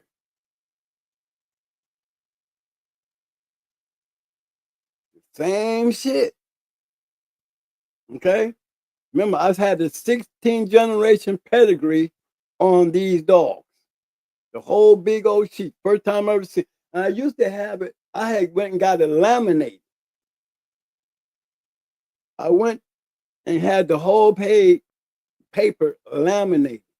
And that's how I learned about these dogs, because I showed Pope my little 4th generation pedigree, but then I had this big pedigree with Low Posse's Buster and Low Posse's Queen of Solo. If you go back, you already know it's going to take me back to DIBO. There he is. Now, when I start looking into DIBO, y'all, I didn't know nothing about Fitzwater, Goldie, and none of these other dogs. My main focus, I was starting to go in on, he said, mostly all pit bulls. Mostly all pit bulls came from DIBO. Anything that was worth anything came through DIBO. Now look, DIBO was born in 1951. We don't know if that's the exact date or the right date. He has a registration ADBA number. But we all know there was a black guy that he got this dog from. So could this really be DIBO's pedigree? You know, it would be funny to me to know that DIBO has siblings. They go Arizona Pete, Tudor's Lily, or Little Lil. Okay? How'd the brother end up with this dog? We know Heinzel had Arizona Pete. But how did the brother get his hands on a dog like this?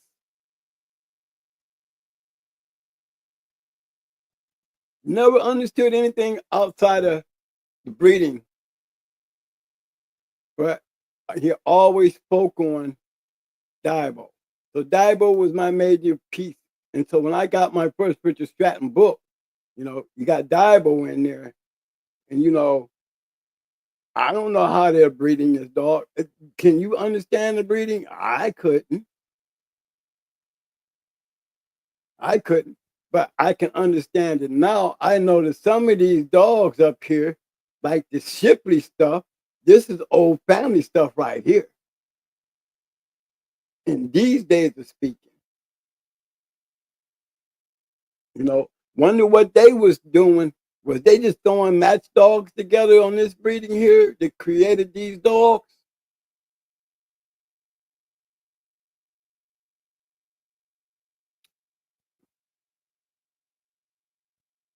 Bambi.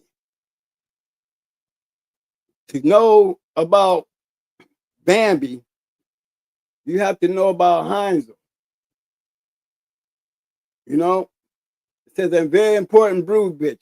Through a very good high percentage of great game dogs. Dame a champion DIBO, champion Arizona Pete, champion Lil, and champion Minnie. Now, one thing about Heinzel, he was a dog fighter. That's one thing that I know for a fact, that he was a real heavy dog fighter. Now, Richardson, look what he was doing. We can tell he was playing on his own yard of dogs. You know, he's definitely dealing with a line of dogs. Remember when DIBO was born, y'all? So we back there in the early 40s that we talking about. If he was born in 51, didn't I say 51? Let me see. Let's check that one more time before I get back there.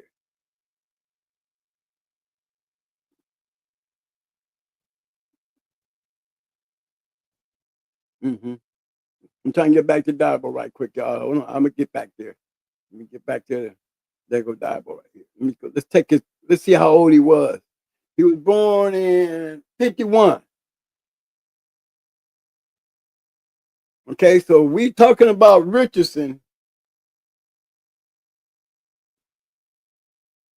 and Bambi. We is definitely in the 1940 something.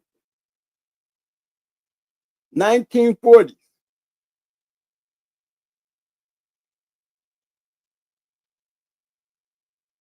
Look at the generation. Keep in mind, remember I always said the breeder. Who's the breeder in this pedigree? Richardson. So this is his yard down here. Richardson. Richardson.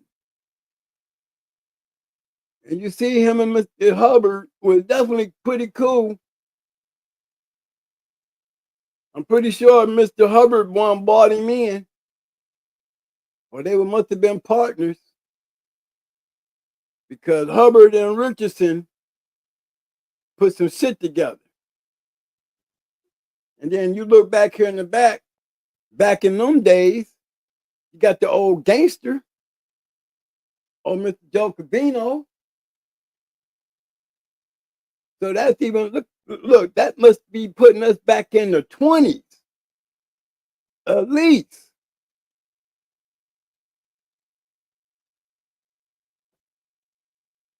These are the bulldogs of the past.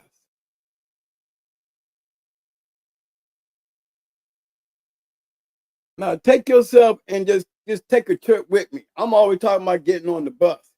But not right now. I'm doing one of them, not on the bus. Now I didn't convert my bus into the Back to the Future type shit. Now we didn't get some time traveling. We way back here now. We way back here to the armored stuff. Down there up to the stuff off the bus. You know, we is really back there in probably the early 1930s with this shit. So you got to understand, you know, you was not going to be going to jail back then for fighting these dogs. You know what I'm saying? No. You got the Feelies. You know your history. You know these two names right here. You're going to see this name, and you're going to definitely see Clark's name. Back then, the early history of these dogs. I'm talking about fighting dogs. You know? So when you're looking at these pedigrees and you asking yourself, you know, as a breeder, even now, I'm talking about in now, because the concept and the way of thinking, still, Fly or Panama, the breeder makes the choices of doing this. Taking this female and breeding to this dog. What was his mindset? What was he looking for? What did he know? You know? And by the way, we got Earl Tudor way back here. Now we know about DIBO in 51. So that means Arizona Pete, all them, 51. We couple generations back from DIBO now. Look at some of the names. Finley. I'm going to get my old book and I'm going to come in here and I want y'all to remember these people, because I'm going to do some research on these people like Kamiginski and all them guys. And we're going to look and take a closer look. This dog here was in one of Stratton's books. How many of us seen this dog? Breeder, J.P. Kobe. Way back then, birthday 1914. 1914.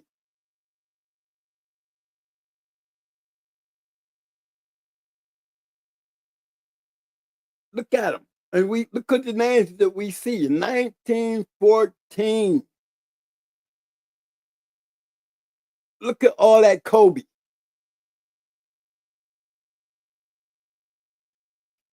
Look at all the Kobe. So we clearly know that this dog was heavy Kobe. Now let me show you where we just came from. All we did is clicked on one dog. Okay? Army stuff. Here's the bottom. We know it's the top. So this Clark stuff, he must have gave Mr. Army something back, or Mr. Army went and took Army Fly 2 and bred into sport. So these two here, you know they in cahoots with each other, because guess what? Look at the top. They're doing work together. Remember I was telling y'all about Andre Giroux and Ozzie Stevens hooking up, and both of them hooking up with, being good friends with Ralph Greenwood, and both of them was out there winning on their own accord. Andre Giroux was winning, Ozzie Stevens was winning.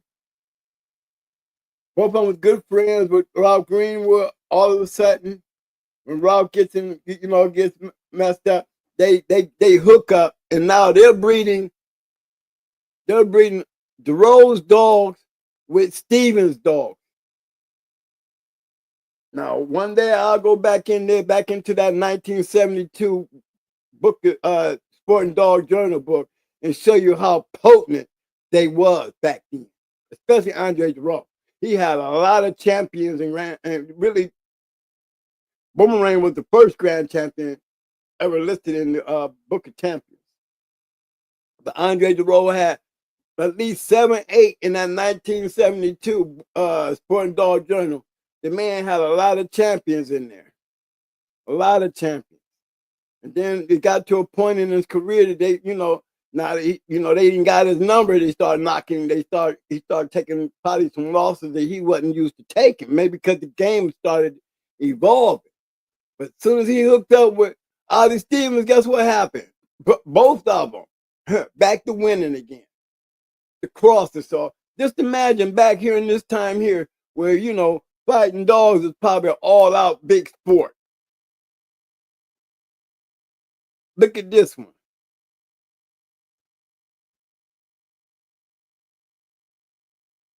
Old Bulldog, we way back there. Look at her, old Brindle dog.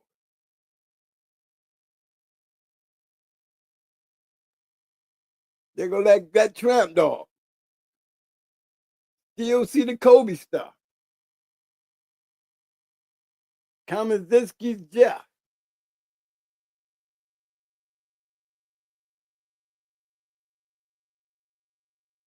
Take a look. See, we got it down here and we got it up here. So we know we dealing with Kobe dogs. We know we dealing with Kobe dogs. My question still falls back on Clark. Let's see what Clark was dealing with. And what was he dealing with to the point where it looked like who was getting the dog from who? Was Clark getting his dog from Armies, or was Armies getting his dog from Clark?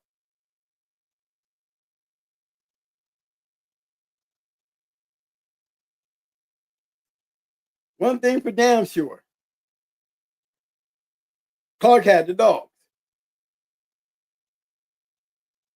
That's one thing for damn sure. We know Clark had the dog. He was the one incorporating the Kobe dog into his shit. And we know he's dealing with red dogs. We know he's dealing with red dogs.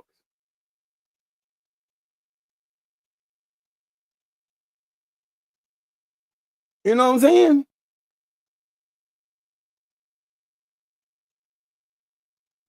He's a red dog. That's a red dog right there. Ain't no dark brindle dog. That's a red brindle.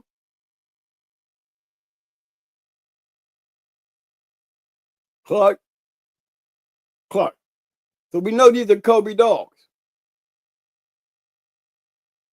But is there a pattern? Yes. Even back down, I know we down there close to 1919, somewhere down the line. We got to be. Look at the breeder. So, and then he's still getting his dog from Clark. So whoever Clark was, you know, he picked up a name. And Armitage, he picked up a name messing with Clark. And evidently Clark must have liked what Mr. Kobe was doing because he got Kobe dogs on the yard. Now, here's the thing. I'm gonna stay back there for a minute. I got points.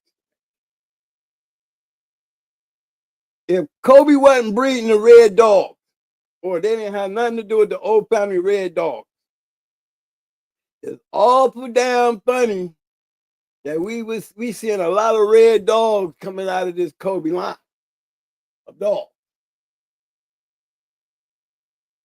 I mean, we way back here. We way back here.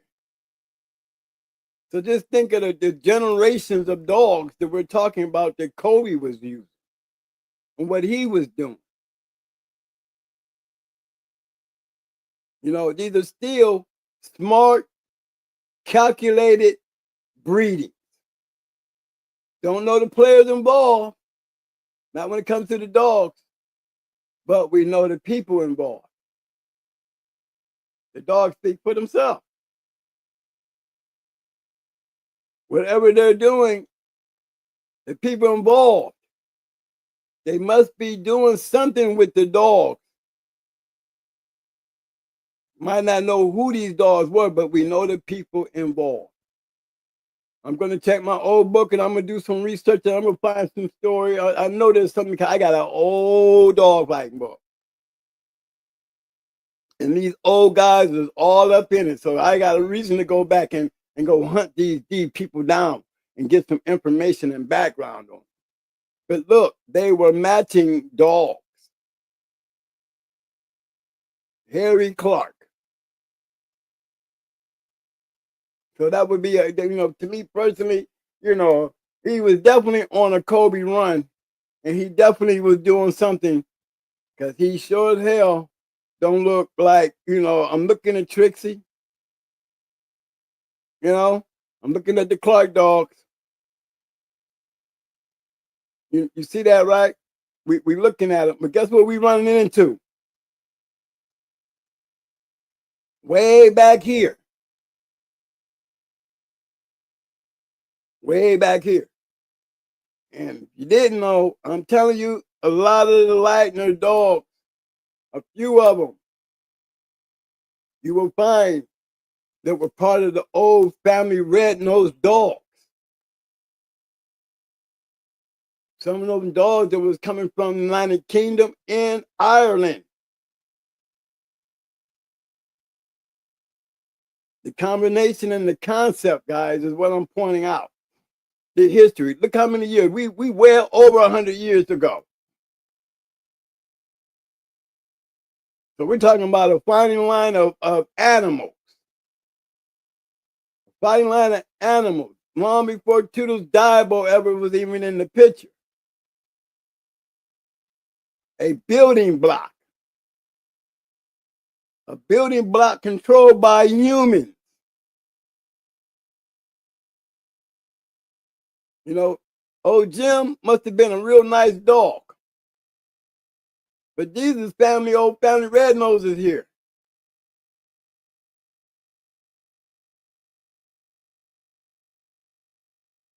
I can guarantee you we're going to see how they came from back here, back to the front. Remember, we talking about Lightner way up there where Power was. Now, we way back here before Power was even thought of as a sperm cell. Okay?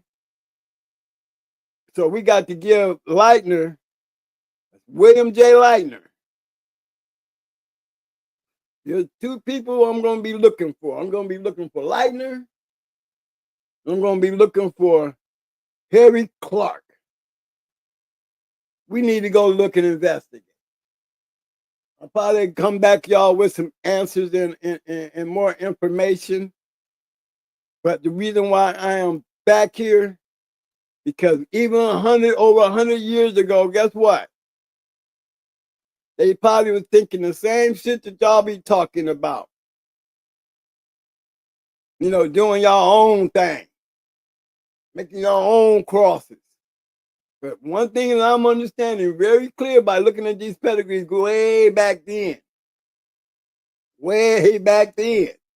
They wasn't just sitting there matching up pedigrees. That's for damn sure. They wasn't just matching up pedigrees because they probably figured that shit didn't work no how. It was performances what they was looking for. Fuck a pedigree without performance. It can't be. There's something drawing their attention. Something drawing their attention. Remember who I kept on saying, who's the breeder? Who we keep saying being the breeder?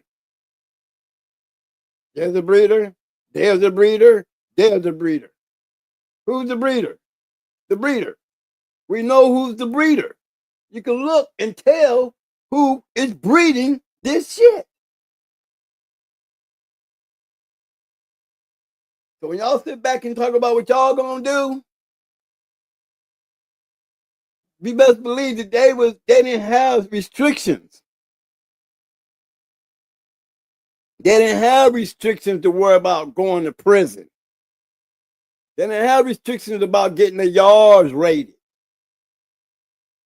So when they putting their shit together and they put their breeding program together, you can best believe they ain't feeding 1 or 2 or 3 dogs.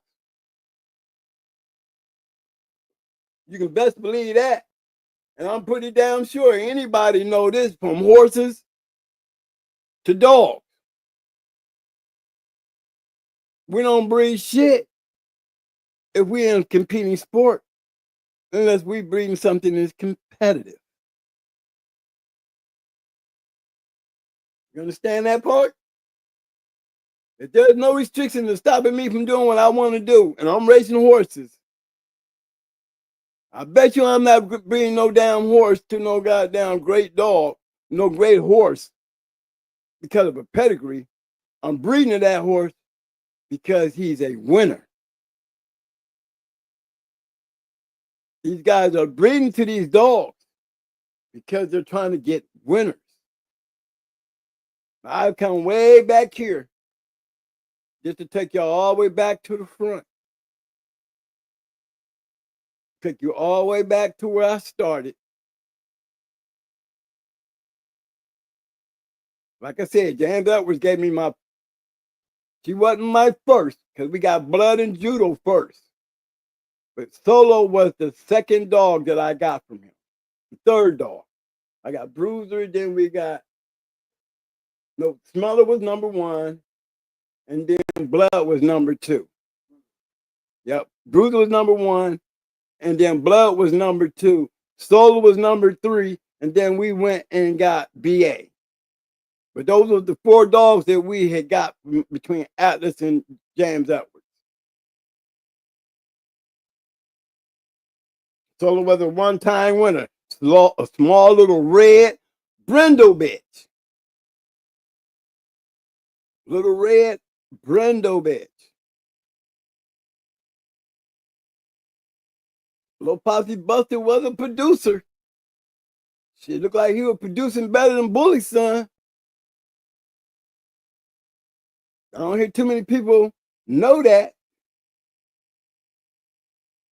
James Pope used to brag about him a lot. James Pope had big plans for Solo. He had big plans for Solo. It was a sad day when I did the stupidest thing. And one of the stupidest things I'm telling you I did and lost Solo. But you know who he wanted to breed Solo to? Ernie Buck. That's who he wanted to take Solo back to. He wanted to breed Solo to Ernie Buck. Him and Snake Man were very good friends.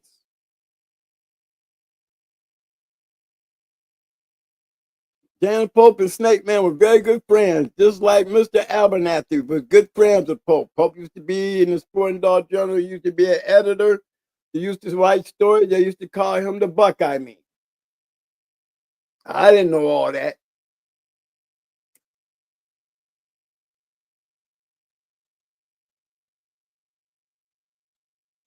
But look at the history as we move back to the front.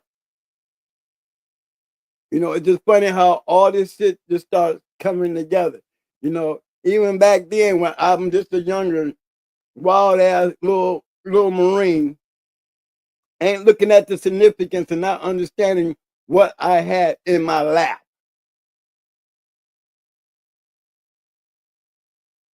What I got a chance to see and enjoy in my time. You know, not even taking advantage of it because I didn't even know what I had. Judah was the fourth dog that I got. The fourth dog came with Judah. Everything else was coming by way of Atlas. But goddamn, when Atlas gave me a dog, James was giving me these dogs. Now he gave up Bruiser. He was the first dog we got with Bruiser. And that was the Atlas. Atlas gave us that dog. And then BA. Yep, BA and them was that. You know what I'm saying? We got James Edwards, the first dog we got was Solo from James Edwards. I said, hey, we got Bruiser from Atlas. No, he gave us Judo and Solo. Judo and Solo came from James Edwards. Judo and Solo. BA and Blood and Bruiser. Because when we got Blood and Bruiser, he gave Sher Paul Levi. Atlas. Levi came from Atlas Brewer. And that's where Blood and BA were off of Levi. I'm picking up to the front. I'm going to show you who these dogs were. Because they were all, again, they was James Powell's dog.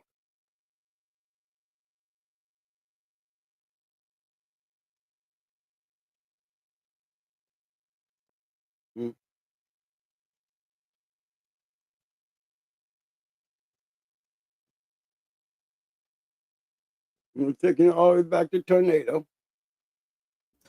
Okay. Come over here. I want to give a big shout out to my man J Rock in the house, showing the love, coming up with a 10-piece. Appreciate the love, fam.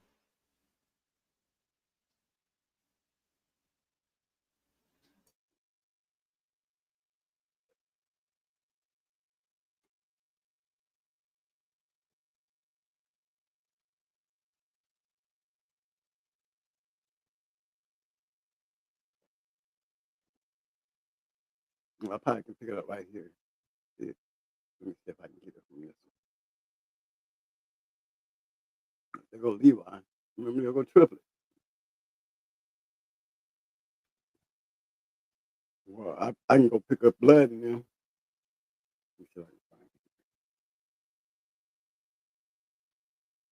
Unknown.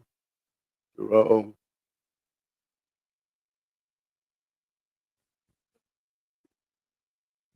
Okay, let me just put on going hard blood then. I'll find it that way.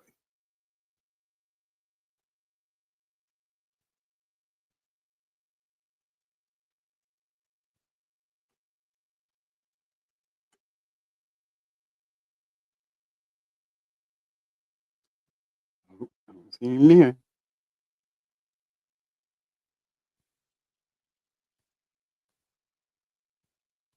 It's my I can't log in from where we at here.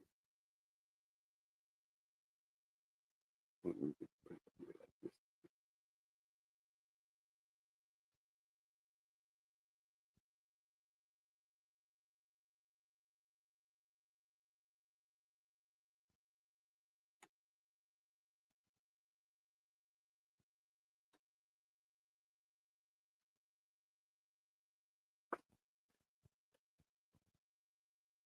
You did? Mm-hmm.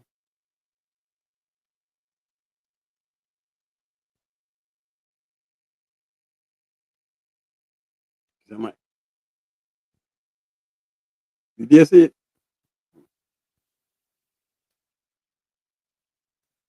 Okay, yo, Nico, I see everybody but Blake. I seen Levi, but I didn't get a chance to put his ass.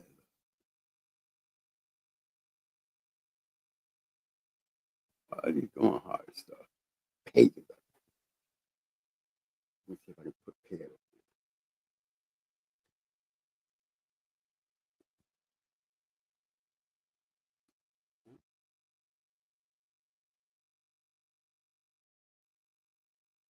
Guys, I'm trying to find something. I wish I had my computer. I could go right in and pull him up because then I could pull up my pairs online.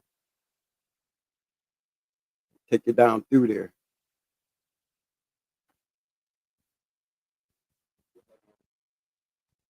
Yep. I did have it on. You got the number?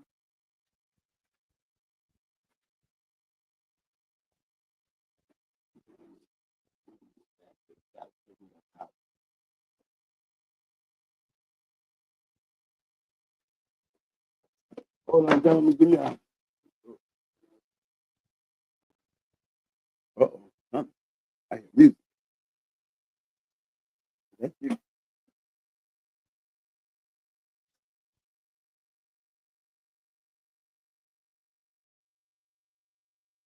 Well, it says you can keep that stuff nearby.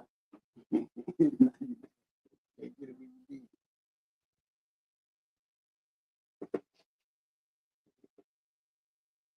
it. Okay, y'all.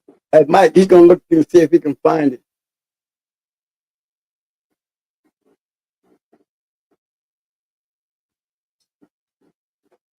He got a copy around here in his office.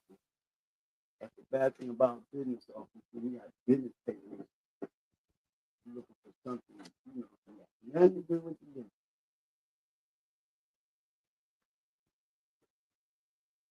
It's on your somewhere. Wherever you put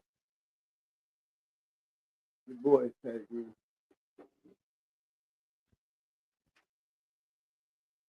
get your buck in there, little buck.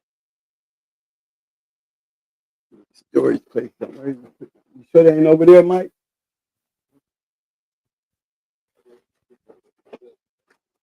Yeah, you used to keep them right. All that stuff used to be right over there. Yeah. Hold on, guys.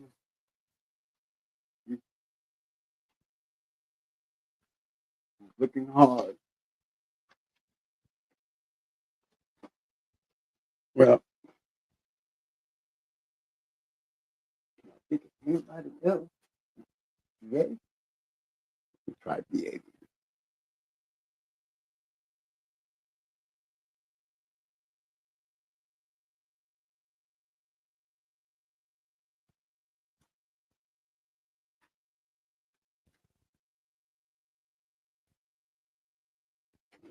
Baby.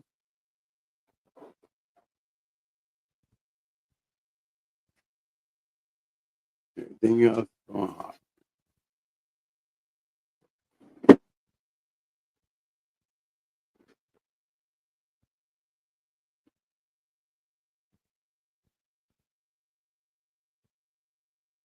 Dang it, now I wish I'd have bought my damn suitcase because I had all that stuff. I keep it inside there.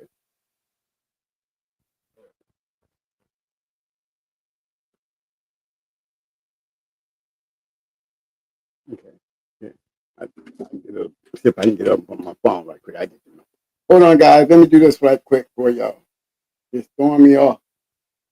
I will see if I can grab it right quick.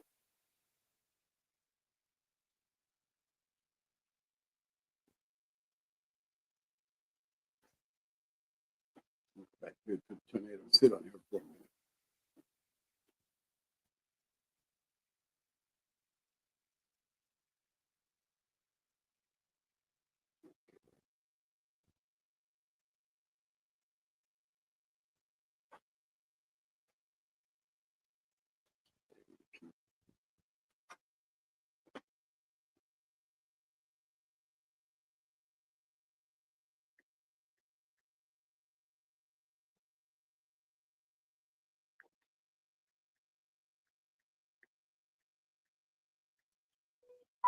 All right, doing that. I want to give a big shout out to my man, Anthro House. My man, Trevor Leahy. What up, fam?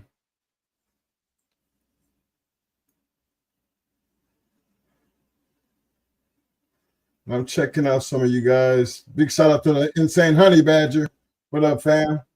Look, fellas, y'all know, do I need to put the link back up there? You know what I'm saying? Do I need to put the link up there? Because I know he just going through, just showing you some things.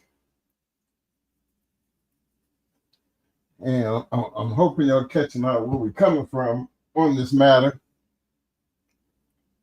Because you know we started, we're going to work our way back up to the future, because all this is basically what it's going to lead back to. And you're going to understand why it worked the way it worked. Because they didn't have no choice but to work. They had been doing it. They do it with a detail of precision of working dogs. We wouldn't be talking about those dogs if they wasn't worth talking about. That's all. But we're just going to give you a reason why we talk about them.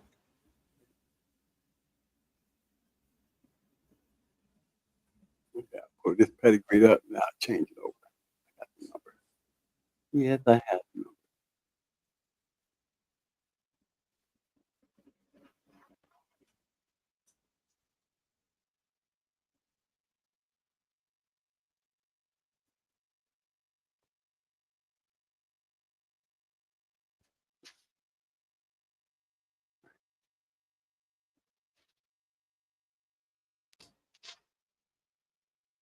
There you go.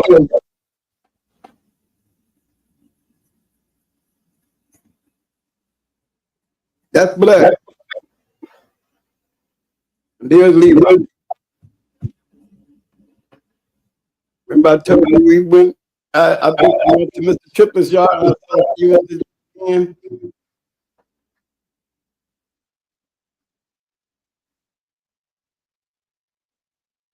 That's the same dog. Not really dog. But that's the same dog that's on the bottom of the tomatoes pedigree.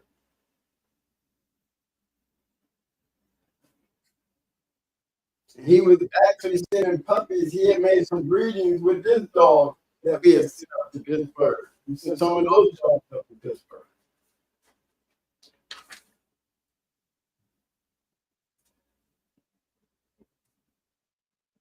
No, and I'm pretty sure. I know I sent some minutes off why I didn't come on one day. You know, I don't know. I don't think I ever put it up for me. But yeah, he had some pretty nice dogs coming down over these dogs.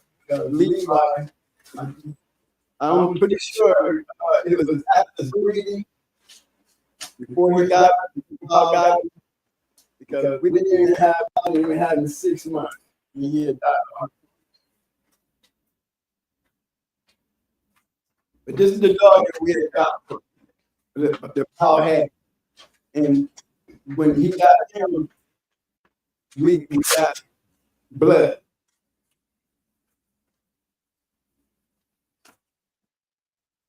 And Bruiser,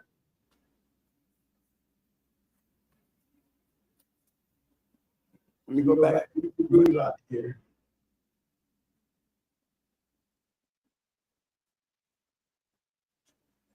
Bruiser was awesome. He was another dog. Like I said, he was the first dog you really got. The very first one.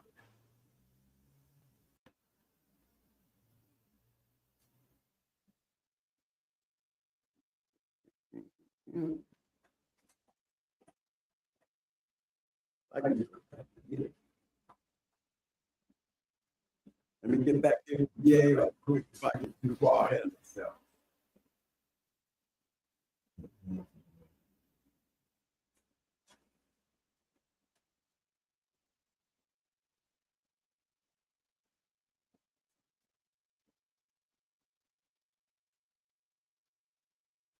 That's blood.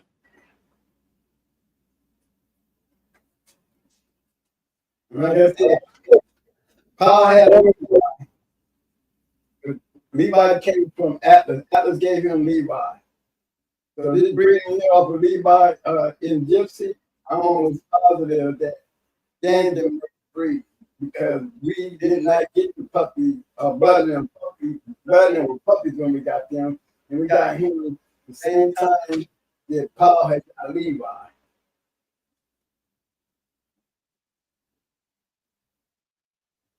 Like I said, I didn't even know who Mr. Tripler was. I didn't even know who Stevenson Began was. But I remember he was in a little ass doghouse, and this big ass dog came out the doghouse.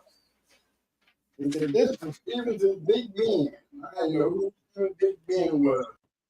Paul all he knew was that probably one of the main reasons that he took me up there. Or not even just to check in with Mr. Tripper.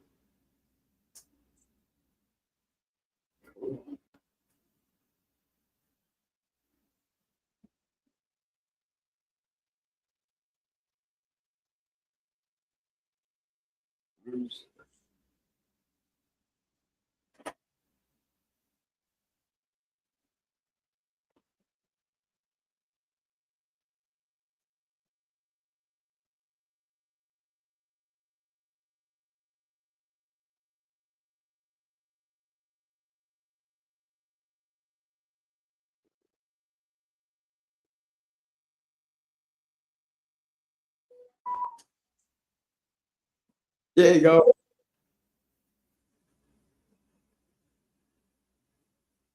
That was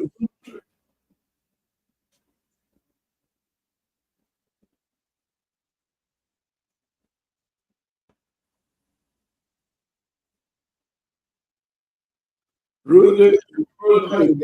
That was the first dog that we got. We got him from Atlas Brewer.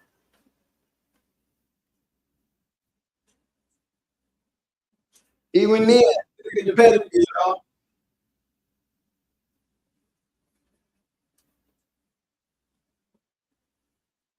We sit up here with the best dog, man. Don't even know what the hell we get.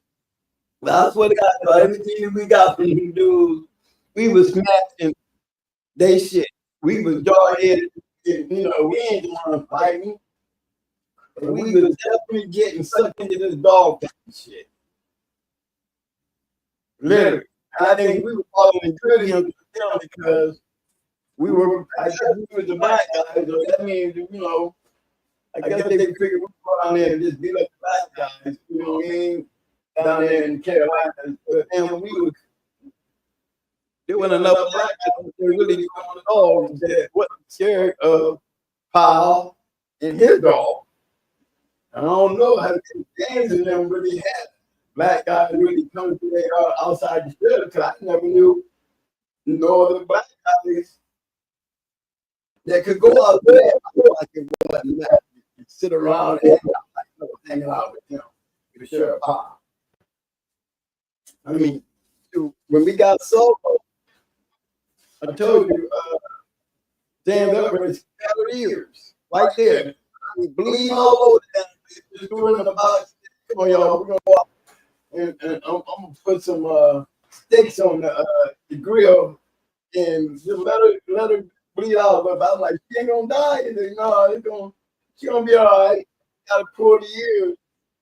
Cause you don't pull the ears, they're gonna look like a pig's ear. So you gotta pull them. She's not gonna like it. You gotta listen to what I'm telling you. You got to literally pull those ears. She's not gonna like it, but they're gonna be real pretty. But you'll notice a lot of after tour, everyone came down the snooty and now, James, that was the one cooking those ears.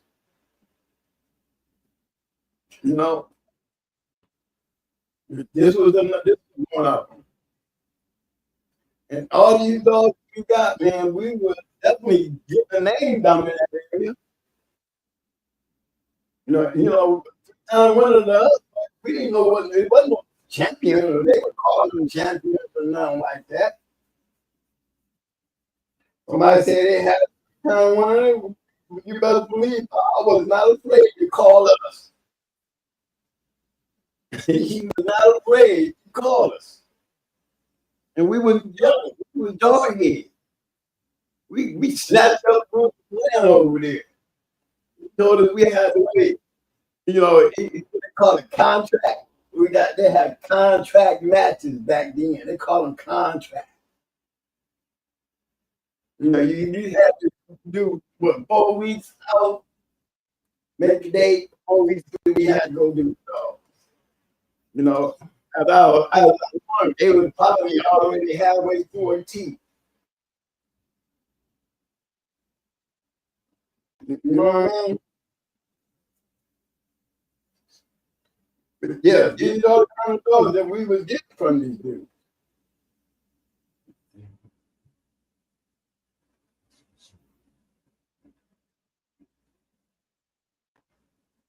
You know that? Yeah, that's what you said.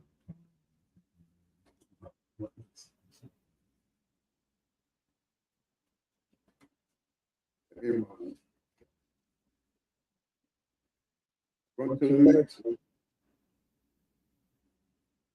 But look at how they know. You know what I mean? Art Smith and Litterman. It's clearly you see how they was breathing. How they ended up with stuff. Look, Snooty, a famous dog. Art Smith, famous dog. All Red, still famous dog. Yep.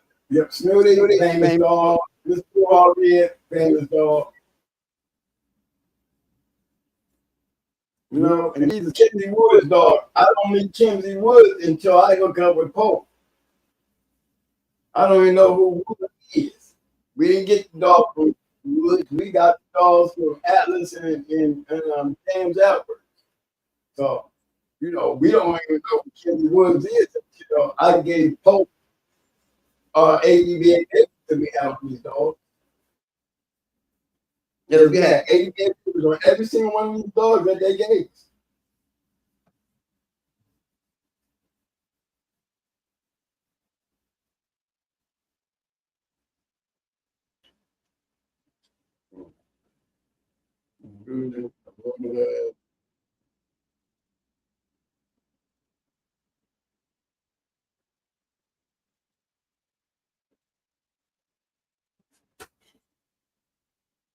Great.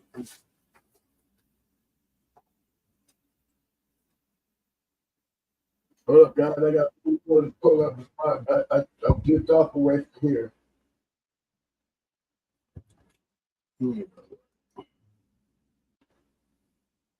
Big shout out to my man Michael Schrader in the house. What up, fam?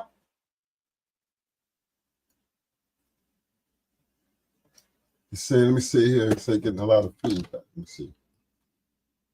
Mic check. I could just mic up too high over here. I'm sitting right under it. Could be because I got the phone.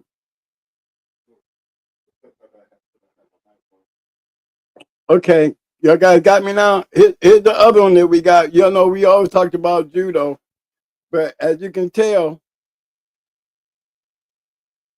that we're sitting on here on these guys' yard because look at the dogs that we're getting from them. That's Judo. I got this one from James Edwards. So I got Solo and I got Judo. We got Judo from James Edwards. Bruiser, Blood, and BA came from Atlas.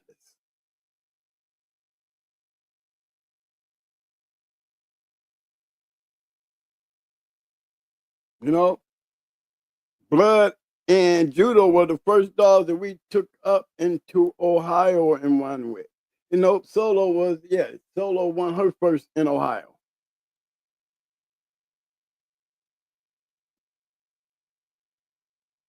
Seeing how they bred?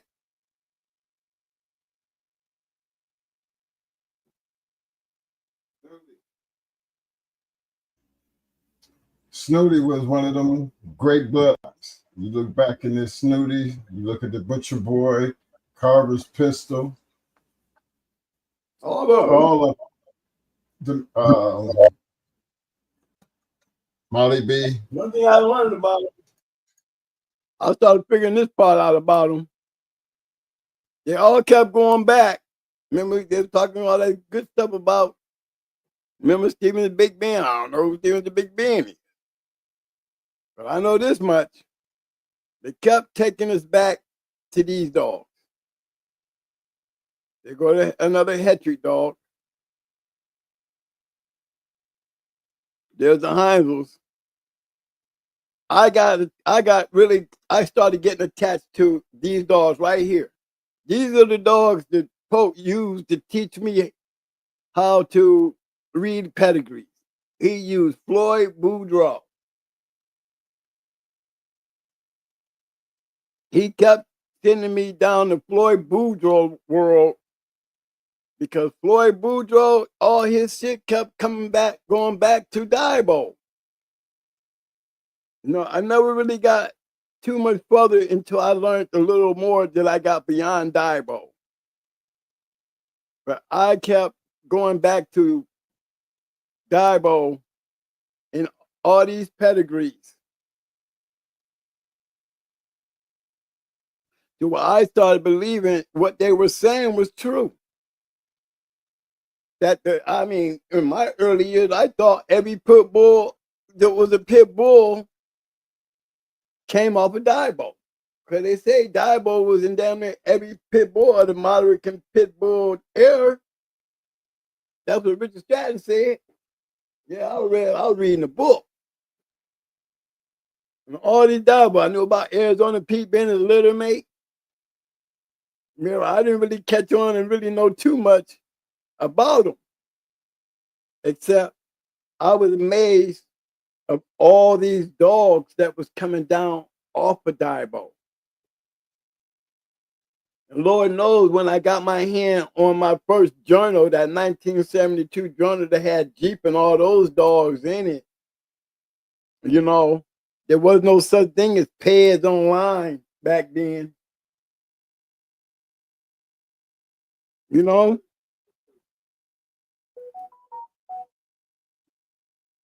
Like that.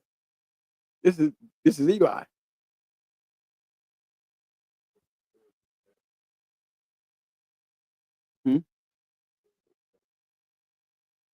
Oh, it still got the same pet. So all them pedigrees I was putting up wasn't coming up. There wasn't none of them coming up. Are you kidding me?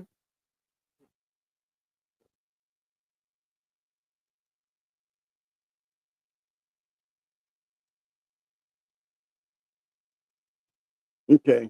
Well, guys, I just went through all those pedigrees and Mike just not telling me that y'all didn't see none of them. So I'm sorry about that. Cause I'm not understanding the share the tab thing, guys. Okay.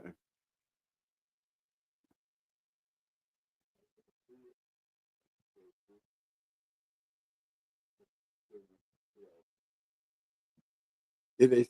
Okay, they didn't see the blood and none of it.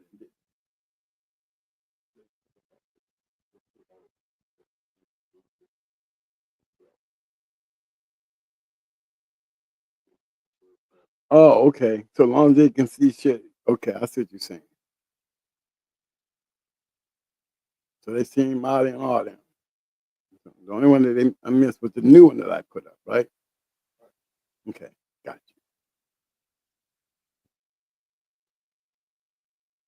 you. Yeah, I had, and remember I told you I had Solo's pedigree, and I had the 16th generation, so you know, it was almost real obvious, guys, that I could go back in there and get back there and see DIBO and a pedigree and Arizona Pete and all those dogs.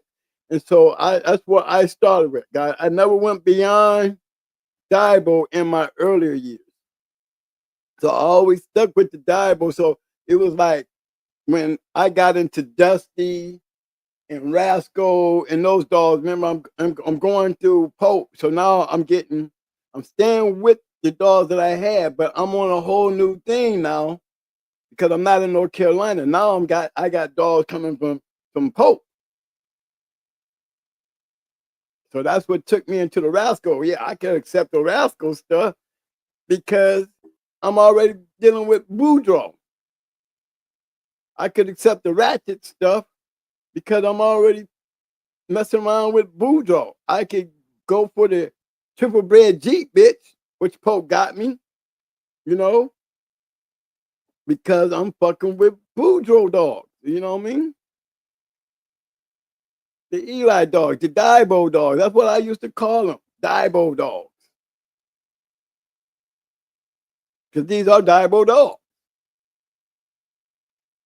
You know, and I always found it an amazement how, you know, when Pope was teaching me these things and I'm sitting down literally studying, you know, like really putting myself down here in this area here, because one thing he always spoke on, the breeder. Who is the breeder? When he mean breeder, he's not talking about this guy or this guy. He be talking about the guy with the female. He is called the breeder. When you take your female and you go breed to a male, you're the one making the decision to breed that female. Now, when you're doing that, you know, what are you looking for? What is your mindset? Why did you do that? Well, I'm in Eli 3, registered married. That's Harris Eli 3. That's the great producer. See how he's bred? His bloodline. He's another breeding like Powell's breeding. Produced to the tornado. Same thing, brother, sister breed. You see that, y'all? Brother, sister breeding. So it wasn't like he was doing, Powell wasn't doing something that was out the pocket. Cause I'm pretty sure he knew more about the damn pedigree than I did. You know what I mean? And here's another great brother, sister breeding of a great dog. Coming Eli 3 is the same dog, Harris Eli 3. Register mare. You will find him in some good ones. There's Low Posse's Queen.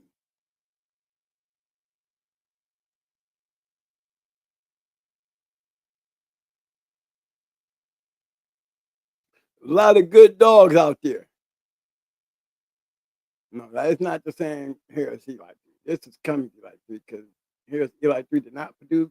He was a big bean.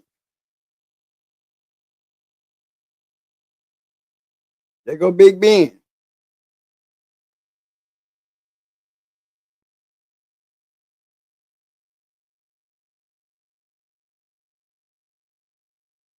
And just to think, y'all, I'm sitting here with dogs coming off a champion red lady, not even knowing none of this. We were so hooked into putting the dogs down, we didn't even give a damn about these papers, y'all. I'm sitting there with APBT'S papers on all these dogs, y'all, and all I was more worried about was putting these dogs down. I got caught up into the dog fight game. You know, wasn't even look, didn't even breed not a one of them. The only I made my first breeding with Dusty. Didn't get nothing off of solo. Wasn't thinking about breeding solo. Wasn't thinking about breeding blood or BA or bruiser. Breed was the last thing on my mind. If I breed them, then I can't fight them. Don't even know how to breed, so why am I even concerned? But as you evolve into the game, man, and I realized it didn't take me long. It just took somebody to put me down and sit me down and tell me what all this is about. Once I started figuring this part out right here, and I put my homework in. James Pope was the best teacher you could ever have. I had to say this. My KP was taught by James Pope, and I was taught by James Pope. And I'm pretty sure a lot of other guys up in the Akron area learned how to really produce and breed good dogs through James Pope. James Pope was not a dog. I would say he was a dog fighter, but he wasn't a dog man as far as matching dogs. But he could produce a good dog and put one down that would go all night, and he would not be afraid to put it down either. You know, but I guarantee you, when we came through there with blood and judo and BA, we put all their asses on standby. We coming out of Carolina with Carolina dogs, and believe me, you know, we served Atlas Brewer and James Edwards proudly. Because what we was doing in the Carolinas, and we didn't know shit. We was still coming up to Ohio, putting them on Ohio dogs. We got our name by just beating up people's shit. You know, we was young boys still in the game. And they knew us from Carolina to Ohio. No, we would come in there, and one thing for damn sure, you can't say they didn't have killers. You cannot say that these men was not giving us killers, because that's what we had. And I can tell you, I would take a killer any day. A killer's game is not to be tested. The only way you can be a killer is survive the killing. That's the only way you'll be able to test a killer's gameness. Is you got to survive the killing. And let's see what happens when you can't be killed. What does the killer do? Do he continue on? Do he lose with honor, or does he do all he can do and say that's all I got and give it up? You know, there's standards to killers. The only way you can test a killer is just don't get killed. Only way you can test a killer is to get in there and control that killer. That's the way to do that is just don't get killed. Now you can test his game. Prior to that, you the one getting tested. Because they have just too much ability. They got just too much of something. Because that's one thing that I've seen in our coming up in the game. I know what a good dog look like. And even got more experience when I started seeing people like McNasty, the Abraham, Mau, the boys up in Cleveland, Hines and them, Loctite. All these dudes, man, they taking me into a world of, you know, they ain't doing shit like this in the Carolinas. You know, I'm seeing all these white folks, but these brothers, man, there's a whole bunch of them in here watching these matches. I'm getting a chance to go see matches. You know, and there ain't a bunch of white people either. These is black folks. And they seem like they know what they doing. Yes, this is what I saw. Caveman, Shep, Stein lived my brother. This is before I even made it to Detroit. These are just the dogs that I was seeing in Akron doing dogs. These guys doing the dog. Went and got Timex and Satan in them. Timex and Satan in them was all that I had. Timex on the yard when I had judo. Right after I got, you know, Timex, judo came up missing. Timex was still a young dog. We hadn't even started doing anything with him, not even Satan. We had just got him. Mikey was on the yard. I had Mikey on the yard, Timex on the yard, Judo. Timex was still the young dog that we had just went down there in the Maslin area and got him and Satan. I paid $300. BLB, he paid $350. He must have liked the Satan a real good. But he went back down there and played in the man yard. Man gave up the yard to that boy. And he didn't do nothing but mess it up. But in the end, you know, Satan and those dogs came out. BJ, Charlie, Ernie. Like them had the little May brother, Ernie, Charlie and them. So they had we got some good dogs. And so prior to that, guys, I was Eli man. I ain't know nothing about Red Boy until we got our hands on Amber. I knew about the Boyles dogs. I knew about them.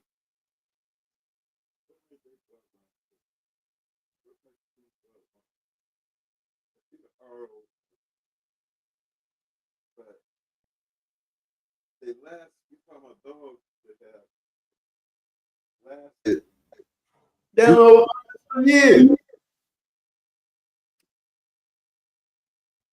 Hey, y'all look at the pedigree. Remember when we was way back there in the 1900s, down there in the 1800s? Pay attention to this.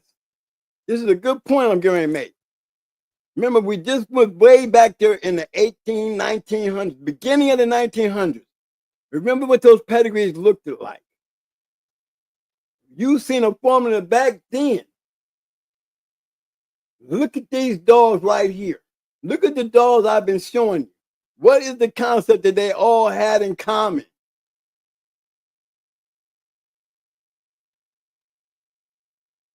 You see me circling it? You see me circling it? The names. Keep seeing these certain names, all relating to who? The breeders. Breeders. What they were doing. This is why we kept on seeing Finley, Heinzel, Hetrick, Leitner. They were line breeding, inbreeding, 50-50 crosses. When did we very seldomly see a 50-50 cross? When we seen a whole bunch of line breeding. They do a whole bunch of line breeding, then they do a 50-50 in there. They throw something totally else on top of it. Something that we do today.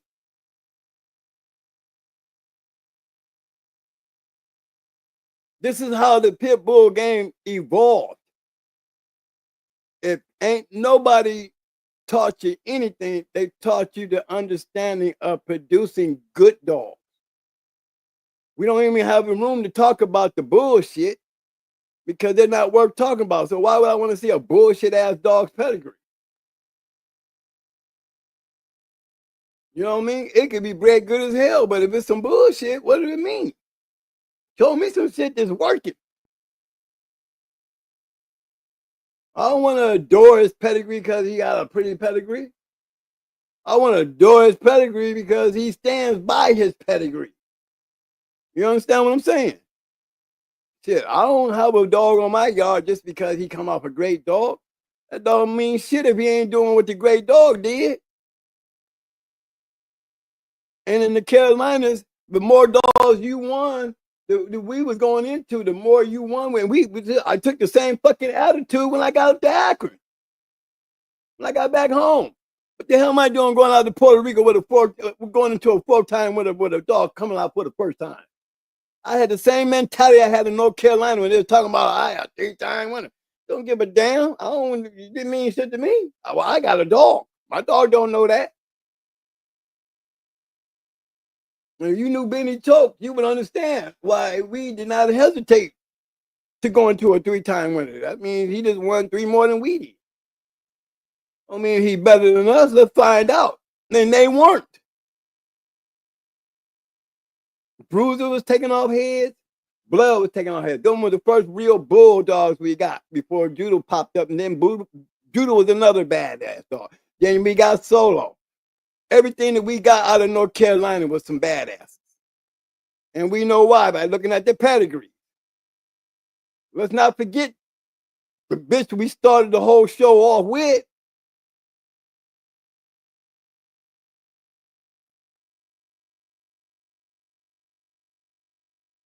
This shit here is this is the North Carolina pedigree. That's a North Carolina pedigree right there at the bottom. That Hopkins Judy is a North Carolina bulldog.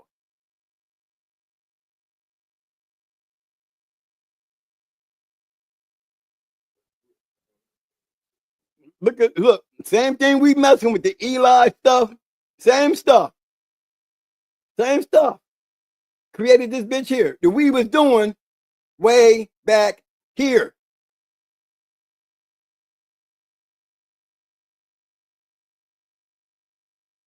You see what I'm saying?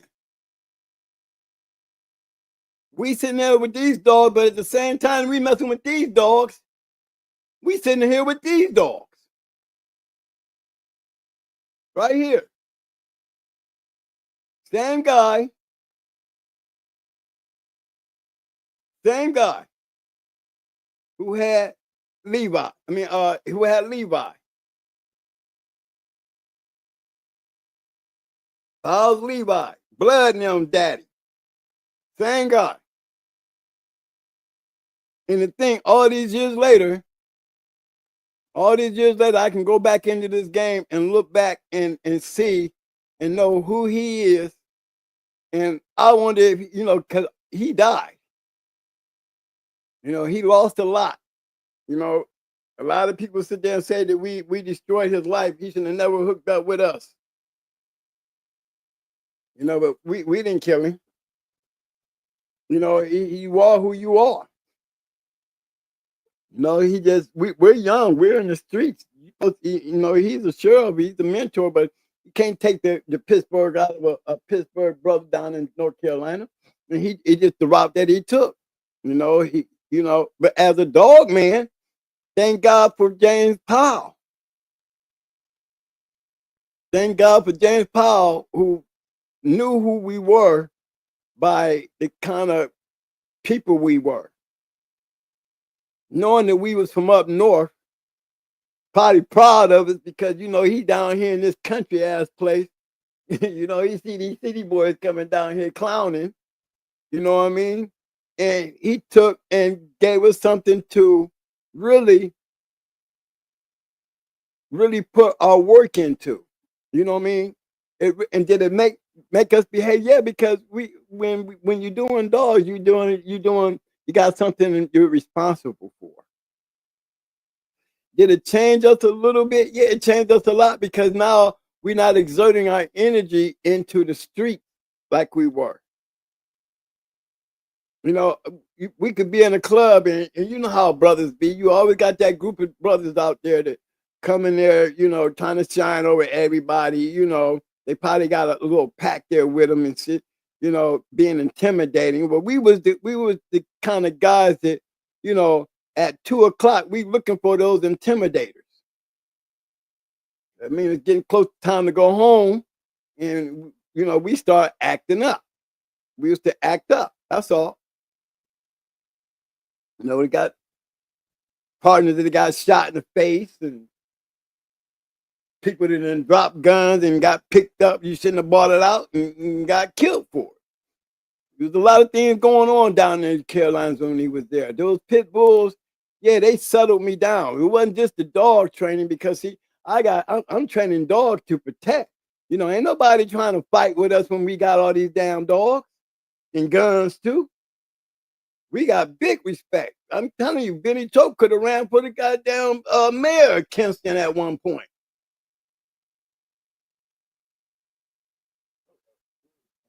And then Alice Brewer, he actually became Mayor Wilson. Yeah, he was the mayor of Wilson, North Carolina, Atlas Brewer. So it does changed our integrity.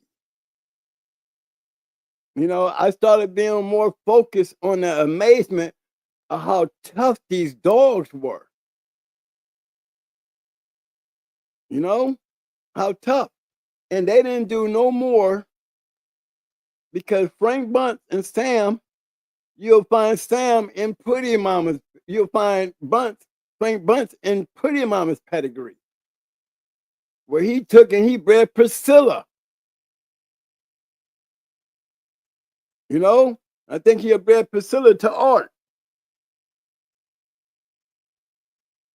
You know, you'll find her in Pretty Mama's pedigree. This dog right here produced some badass dogs. Even I knew that. I put it out there early in our early things of the show, asking everybody, is Sam still alive? You know, I always ask everybody, is Sam Lambert still alive? Because I remember him back in the early 80s. Just like I can sit there and talk about, you know, the Legion of Doom and Bill Struthers and them, you know, and, you know, my greatest day, you know, that I felt so proud of what we had done was when we beat them. And it wasn't the fact that we really knew who they were. It was the fact that everybody else that knew who they were. That these little young crazy ass dudes beat Bill in them. Couldn't do nothing but give your best to show. But everybody was like, you know, really hyped over that. You know, everybody was really hyped over that. But man, let me tell you something, guys. I've been experiencing this shit from the day that I got my first bulldog. I mean, you can't come in no dumber than I was. But the fact is, the bulldogs, the good bulldogs, carry my ignorance.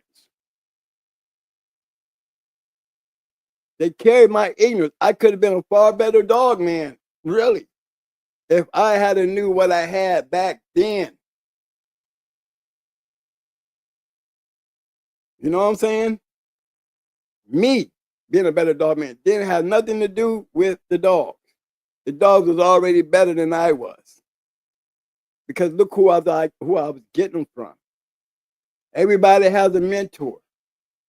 Everybody can talk about their mentors. But I got a whole bunch of them. Legendary mentors. Legendary mentors. A whole bunch of them that I can credit to our success.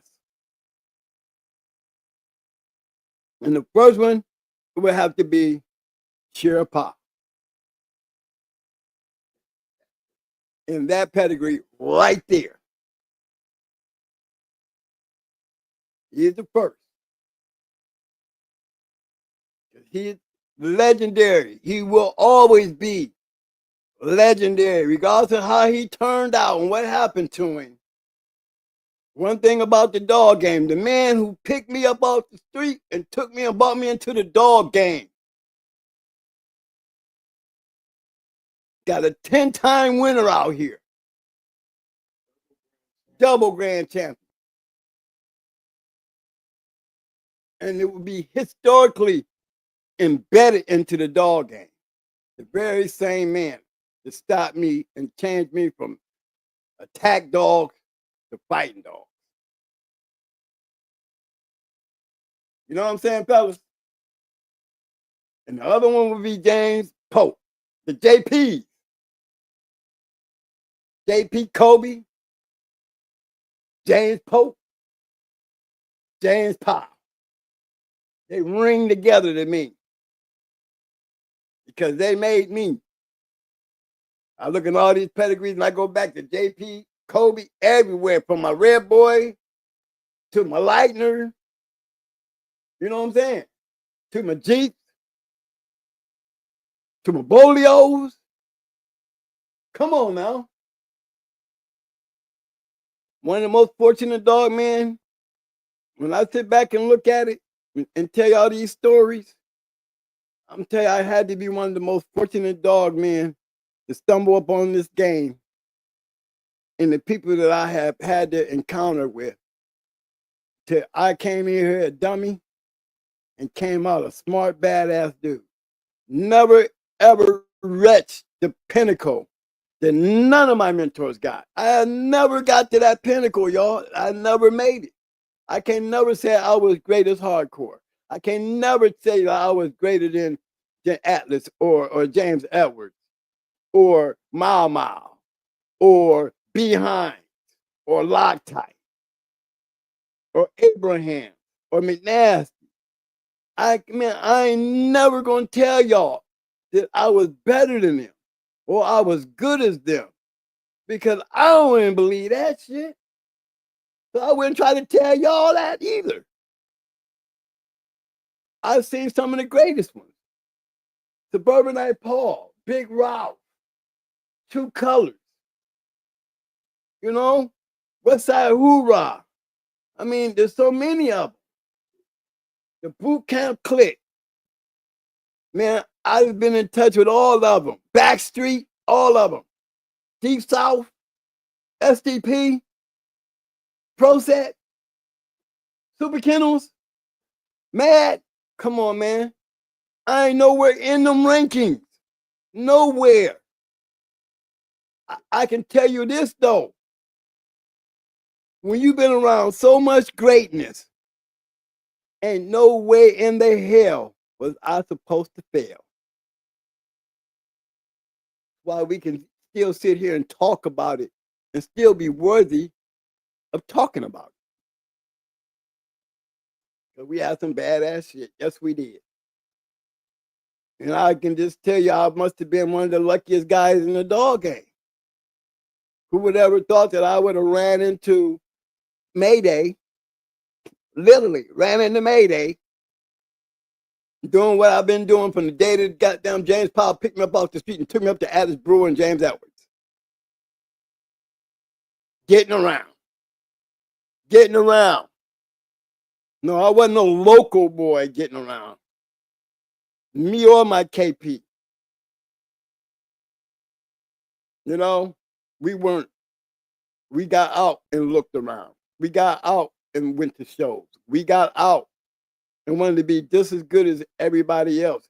We got in there together and learned, tried to figure it out.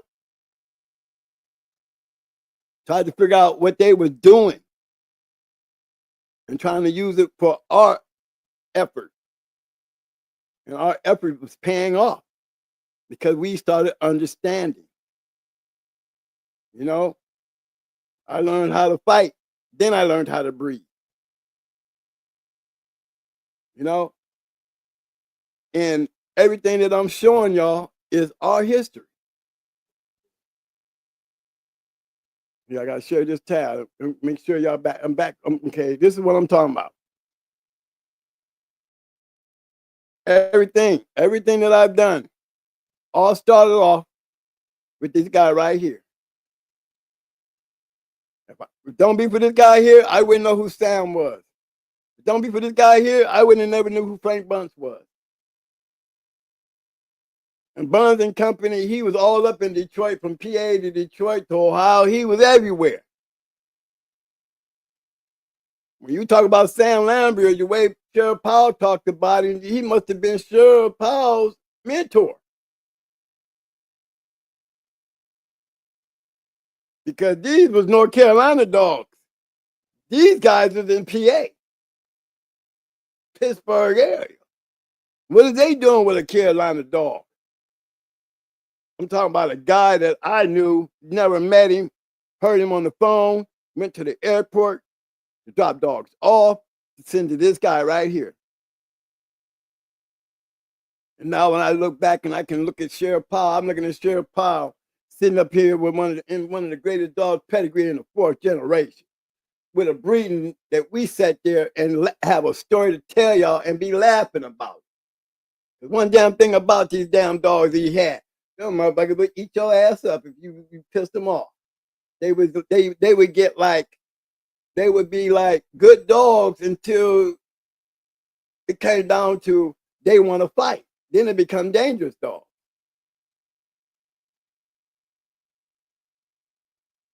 Yes, sir. Winston and Bonnie were not vicious dogs, but they didn't like each other. They did not like each other. They wanted to fight. There wasn't even nothing about no, oh, she's in heat, I want to breed. No, we sitting here watching, and like I said, he was a big man, so he couldn't move like us little limber dudes. So when them dogs got loose, we was able to hit that fence. Paul couldn't hit that fence fast as we could. Mike got the hell out of there. But it was just it's a funny story because I'm looking at this dude right here on this screen and can take me back to who he was and just laugh about it. I wonder if he knew before he died that he had a dog out here that came off of his shit that was one of the greatest dogs of all time. And thanks to Sam Lambert and Frank Bunch, they knew what the hell they was doing.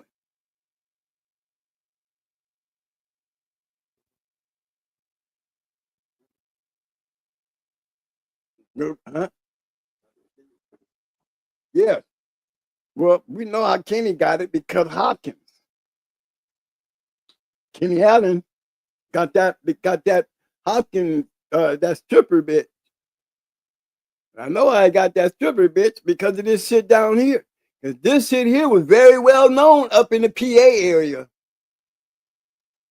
Very well known.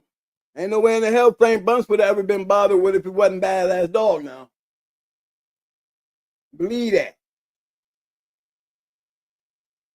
And I'm telling you, down in Carolina, wasn't nobody messing with him and his shit. Sheriff Powell was hands off. Snooty, Molly B, ain't all that shit. It wasn't nobody. I'm talking about from Tom Gardner, the triplet. I think that they really messed with Powell because they knew that he had some bad ass dogs. I mean, Harry didn't even mess with him.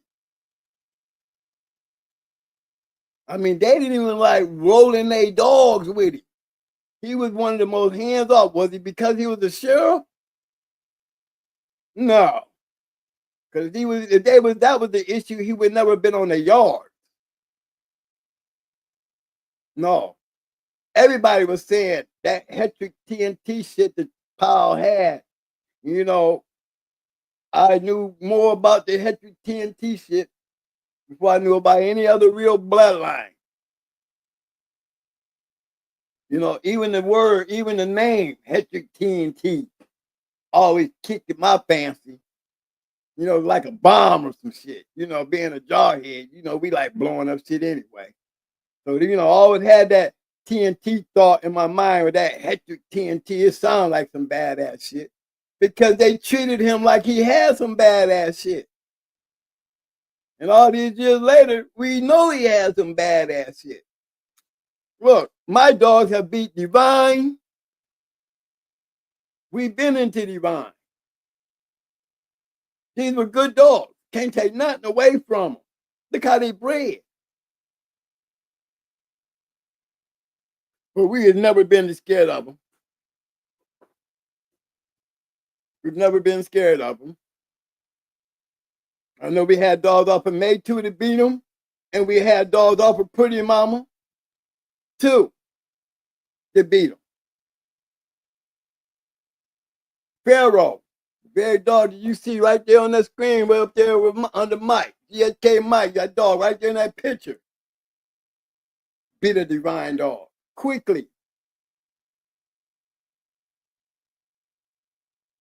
Never been worried about who's got the dog because my dog can't read anyway. You know, and I always had a lot of, you know, that Marine Corps mentality, like I told y'all. You know, the mentality, sometimes it hurt me, you know, because of that mentality, because you do stupid shit. You have to make mistakes to learn. I was getting so much good information that, you know, a lot of the bad that I did was not through lack of information. It was the lack of immaturity. You know, I was immature. at points. You know, being a jarhead and coming off the street, you know, a lot of us understand what that means. You know, you look in our older ages, we look at a lot of the things that we were doing when we were young. You can see, even though you're about your business, there was a lot of things about me that made me immature. That's why I didn't age fast. No, I've always been immature. Okay, everybody says, man, you're so immature. Well, I don't even understand what the word means, but okay, I'll take that. That's what y'all think. But you know, in the end, you do make mistakes by being immature. You know, sometimes it's a good thing to be immature because you don't worry about the consequences. You just do shit. You know?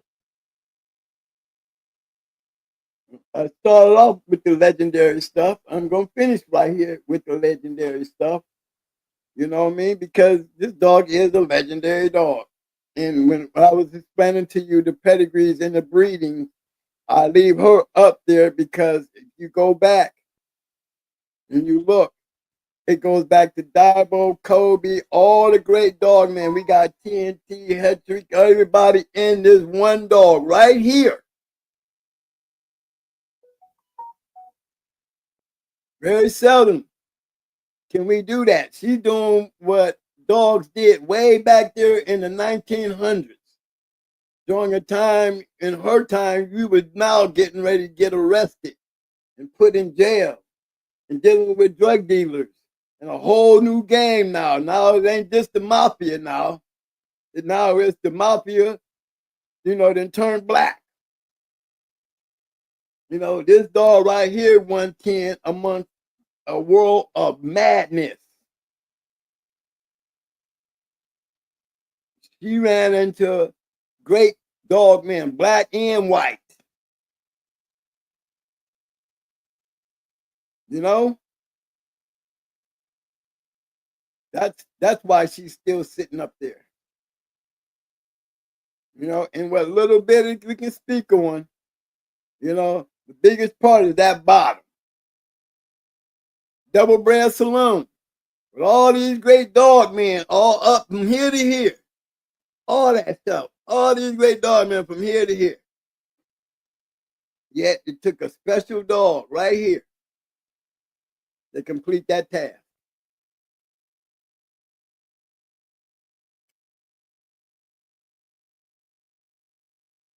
So history goes back, and then you look at them back there and they could take a look at us up here and they probably would be proud of us.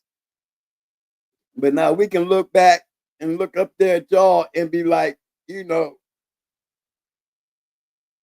y'all really got us to look back on, but y'all look at us not the same way we used to look at them. See, back then when I was looking at those guys in the back, I wanted to be those guys. Nowadays, when y'all look back at us, y'all don't want to be us. Y'all don't want to go to prison like y'all got to go. Y'all get put in prison now. Y'all don't want to get there and get your whole yard snatched up. See, the era and times have changed. So there's no way in the hell that y'all going to be getting the same kind of results that we lived from based on how we was doing what the people in our past was doing, and the people in their past was doing, and the people in their past were doing down there over 100 years of this past and shit. We have finally came to a point where the stock market is getting ready to crash. Because there's not that many dogs out here being done and being weeded out. Back then, when it was plentiful, dogs couldn't have no other choice but to get better. You don't get better, then your line ain't going to work because it will get diminished real quick amongst all these great dogs. And by the time that we came to our end, they was taking yards, targeting big yards like Floyd Boudreaux Pat Patrick. I mean, they targeting yards. They trying to kill off the line. Nowadays, they still trying to kill off the line by going after known dog men. Malcamp. You know, a lot of good kennels out there. Jihad. Royal Bull. They all matching dogs. Mama. B-Crest. They've all been rated. Going hard. Stone City. Look at that, y'all. Now, y'all don't have no other choice because, like I said, there's no way in the world you're going to maintain the quality if you don't have the quantity to test it. Legendary. Legendary. What is she legendary for? Is what you ask yourself. What are a lot of these bloodlines legendary for? You have to ask yourself that. And how did we get to this point of them becoming legendary? You got to also ask yourself that. And when you come up with these answers, and then you look at now and look what you got to look forward to, it's a totally different look. Some people just don't want to accept that. Some people just don't want to believe that. Some people believe that they got just as good as dogs as we had back then, which I'm not going to put nobody on blast and say y'all don't. But I can tell you, your truth ain't mine. In time, the facts will show themselves. There's no way you can be if you don't have all the ingredients that we used to have. Those ingredients are not there anymore. My man, I heard earlier somebody was talking about the Niggerino dog. Niggerino was a great producer. He was a decent producer.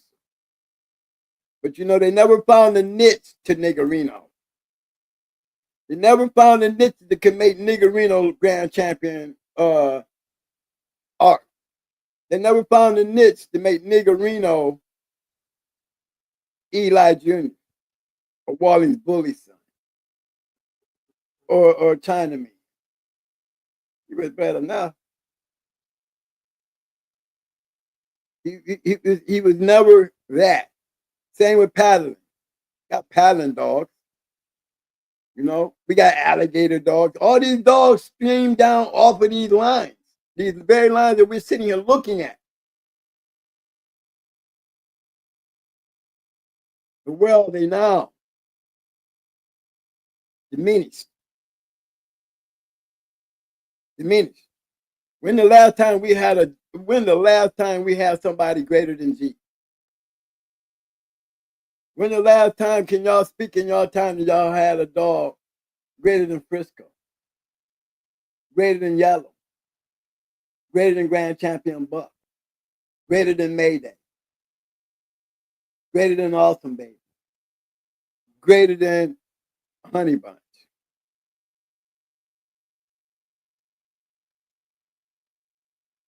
Legendary shit. Where in there do we have any legendary shit? In the now. Especially when everybody depends on what is in their pedigree. You're breeding for a pedigree, you will never have a legendary dog. Because our legends did not come from just taking pedigrees and putting them together because they look good on paper.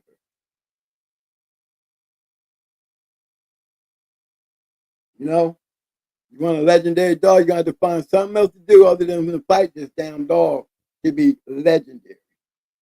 You better be a legendary wall climber, a legendary weight puller, a legendary treadmiller, a legendary confirmation dog. They got to be something other than dog fighting because the stocks are down. You know, I think the dog game in that world is just like dope. It's going to always be around. But there was a period of time that y'all got to add fentanyl to y'all dope now. Y'all got to add some poison to y'all shit to get the good shit. I got to do so many different things to your dogs to get some decent shit. Some of you guys are out here trying to be legendary without even putting one foot over that wall. You'll never be a Floyd Boudreaux. You'll never be a Pat Patrick. You know, you'll be running around here sounding like Chico Lopez. Silly to a real dog man. You know, that's how bad it has gotten. Where I hear people calling him legendary. A fucking joke. A cheater.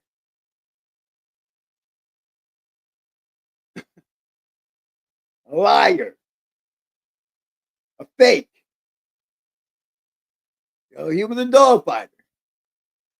But he was never a legendary dog fighter. All right, Mike. Anybody got any questions? Like I said, guys, I'm going to look into that Harry Clark. I'm going to dig into some of these old dogs back in the day. These 14-time winners and all that stuff. You got to remember, we got to keep in mind, guys, there was a time where there wasn't nobody worried about going to jail. You know, even in the early 70s, you know, James Edwards and Tom Gardner and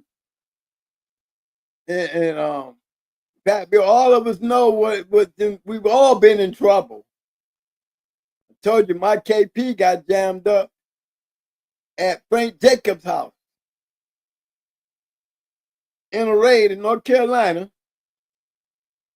And here it is, Frank Jacobs' wife is the one who called the police. You know what I'm saying? His wife called the police. So, you know, the game has changed. Times have changed. But the history of the dog game, let it be there. Don't try to destroy it because you can't match up to it. Don't try to put it down to make you sound like you're doing so much better. You know? Because, you know, we all ain't dead yet. You know, and if you're spilling too far, you're going to sound like Chico Lopez. You know, Chico got awful quiet when, you know, it's funny that, you know, he did get quiet. And, you know, I ain't never had no problem with Chico. I hear Chico cussing out everybody in the world, but he has never said one bad word about us. He never came back and refuted anything that I've told y'all. He never made it a fucking point to even try to get in touch with me. You know, because Chico clearly knows I know him. I know evolution. I was so close to them guys, you know, and I don't speak no Latino, Spanish, or nothing. But I know the insights and the workings of what was going on. For guys that don't know, hey, that shit'll work on y'all. But for a person who do know, and just so happened I was there the night that we all got raided, and Chico Lopez came out there with his damn dog, and everybody else lost theirs. And then taking the same dog, get fouled out for having fake teeth in his mouth. Yet y'all call him legendary? You got a dog that ain't never won a damn championship in the all this shit that he claimed. And the only person telling the story is him. All this shit being international shit. tell he ain't never been in trouble. He got a passport that he can bounce in and out of the country where he get ready. Leave the country and come back with a bunch of lies. Everybody falling in line. Got everybody fooled because that's how salesmen work. You ever heard somebody say, I could sell Michael Jackson's drawers? Well, that's Chico Lopez. He got a good game, got a good mouth. James Polk got a Chico Lopez mouth. You tell y'all Joe Red was the baddest thing to walk the earth and tweet around across us. Well, remember we stopped Joe Red in 19 minutes? Remember the headaches that we got behind that? The great Joe Red.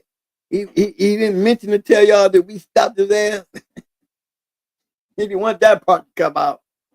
You know? Or Chico getting stopped by the police on the way after screaming and hollering about his great awesome, I think it was awesome Mayday getting picked up because he started hitting the bleeder and then ended up losing the dog, trying to speed back. But all of a sudden, you know, he went from a bleeder picking up to an all-wham with the Toby Rhyme dog, a black dog. They ain't got no kind of black in his pedigree to Mayday shit. And all of a sudden just disappeared off the internet. Less than down there 24 hours after the, you know, our show that we put in there exposing it. You know, dog games change. You know, and we got a lot of Chicos out there. You know, we got a lot of guys that got these dreams. They believe in you're going to have a legendary dog by just breeding your shit together and it looks good on paper. What is the dog going to be known for? Legendary. He's not running up a wall. If he's not on a treadmill, he's sure not in the box. So I ask again, what the hell are y'all feeding? It's so legendary. Not trying to be mean. I'm just asking. I'm going to leave it right there and expect one day to get the right answer where I shouldn't have to ask. Somebody will show me. Instead of talk about it, let's see somebody be about it. I'm done. Y'all for listening. Anybody got any questions? Anybody got any comments before we shut it down? Mike, the floor is yours. I'm going to go grab me and clear my throat.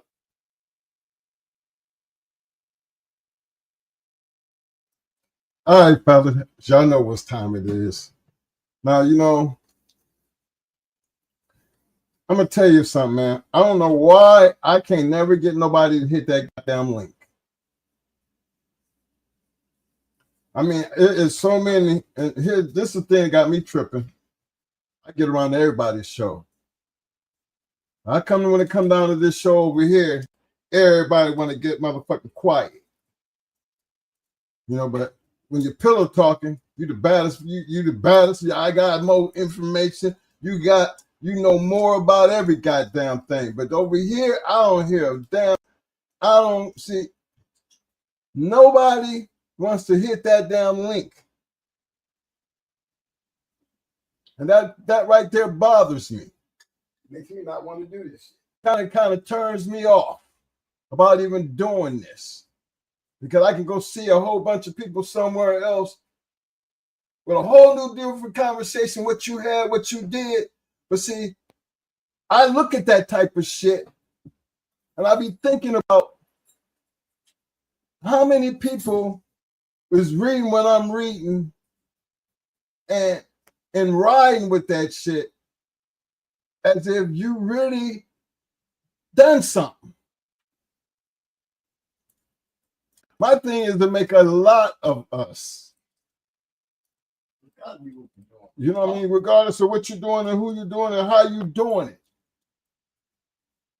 We ain't never said that you couldn't make the dogs of the future out of something.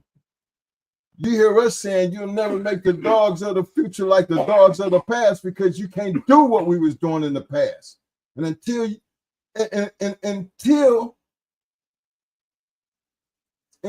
you live that future, see, you can think about what the future look like, but your future is going to become your past one day.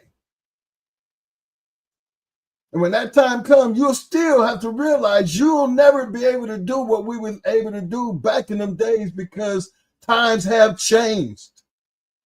You're not going to get the same results out of these damn dogs that we was getting back then. These great legendary bloodlines got there not because they could climb a damn wall, not because they could run a treadmill or pedigree or pull weights or have a great body.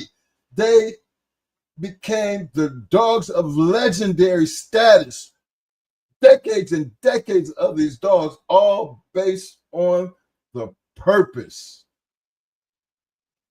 So when you get on these shows, when you get out here and you talk about all the shit that you got out of the day and it's off of this and it's off of that because it looked like it's off of that, just remember, the only dogs you see on this damn show over here is dogs that's worthy of being talked about. Worthy of being talked about. You don't see us putting ourselves on. No. You don't see us putting up ahead of nobody out there. We can sit here and tell you and show you exactly what we did, exactly how we did it, put you in the mind frame because you're hearing it come out of our damn mouth and just letting you know that this is what was done and how it was done. Mo used to give you ideas about his conditioning program. He's giving you based on just showing you pedigrees. Look, y'all. Look. Don't y'all see some out of all these goddamn pedigrees, all these damn great dogs? Eli, Rascal, Bolio, Boyles. Tell me one we ain't been over. And I still got these, I still sit back and watch dog men sit out here and talk about, well, this dog and that dog. Well, I won't give too much about, you know, this dog game was a big game. But as you can still see, the Divines got around. You know what I'm saying? Look at the people that still got around. That you can go back and see their work in them working dogs pedigrees. Don't tell me about Bobo and John and them around the block. You can't talk about them because they were short-lived. They ain't got shit that was 20, 30, 40, 100 years. Because when over here, I be wanting to see somebody hit that damn button to come up here and tell me why you think the way you think. Even one of my poll questions, when I hear these crazy ass yeses and nos, but nobody want to come up and explain why. But I go over to other podcasts and I see a whole lot of people talking like they know. I can go on Facebook and I can see a whole lot of people acting like they know. So it makes me feel like our audience is real small. Because how many out there is really paying attention? I'm going to tell you the ones that do pay attention. The ones that really do pay attention are the ones that don't come into this chat. The ones that's actually paying attention is the ones that drive them numbers up. Like when PBK threw them raids and stuff, you know, he get views. Why do you think he getting them views? The underground. Because the underground and the people, they be want to know how these people was getting knocked up. What mistakes are they making? Do we know these people? We know these people? Do we fuck with these people? Have you ever done anything with these people? To them, they might feel like it's the necessary need to know. It is. Well, because I'm not talking about what is he doing and who wrong or not. I'm talking about he's still going to get them damn views because whether you like it or not, people going to want to know. Everybody ain't got to know. But there's some people who out there is why that man get the views he get. Now, I ain't going to hate on no man for what he do his damn business. But when it comes to these damn dogs, remember, there's a whole lot of y'all that doing other things that he ain't doing with these podcasts. Showing about all these damn breeders, but shit. Show me something that makes even some and a half the shit that I'm seeing worthy to even talk about, where you can do a whole 2-hour show and ain't really said shit. Who is the damn audience out there? I'm looking at my own damn chat. Then I watch all of you guys sit out there, talk about what you got on that damn pedigree, all that damn shit. all of a sudden it's supposed to be all great, but when you sitting in a room like this, you dare not to even touch that damn link to come up here and talk about that shit. Because what why you can sit out there and talk, but you can't come up here and talk, and I'm gonna tell you why. And I'm always saying, sometimes you got to be gamer than the damn dog, or just as game as your damn dog. If you feel that bad about your shit, you shouldn't have no problem getting up here talking about your shit without having to worry about what the hell you doing, because the breed gonna speak for itself. Give them an explanation why you doing the breeding that you doing, because Mo always tell you, look at the bitch. The bitch is the key. You might get up here and say it's all about the male, but I did at least want to hear, because at least you got a future ahead of you. But remember, your future is going to turn into your past. You ever think about where you're going to be at when that happens? That same shit that you were talking shit about, what it do? What you got to show for? At least I can sit here and show you a 10-time double grand champion with Cheryl Powell in it. I can show you a whole bunch of damn pedigrees with a lot of people we know in it. That's what makes them legendary, because without them, you can't take them out. It's a part of the past. They are locked in there for history to come, long as y'all keep saying them names. Now, for all you people who don't know the bottom half of all that, like I said, it just shocked me to see Tornado's paper up there, and I seen them talk about everything except for that bottom, because they didn't know that bottom. They didn't know that bottom. I seen you, Eli, when you said Perry Powell, and after all the times we done had these shows, you would say Perry Powell's name before you would say the man that we always have respect for, and that was him. James Powell, the sheriff. Black dude. These kind of things I pay close attention to.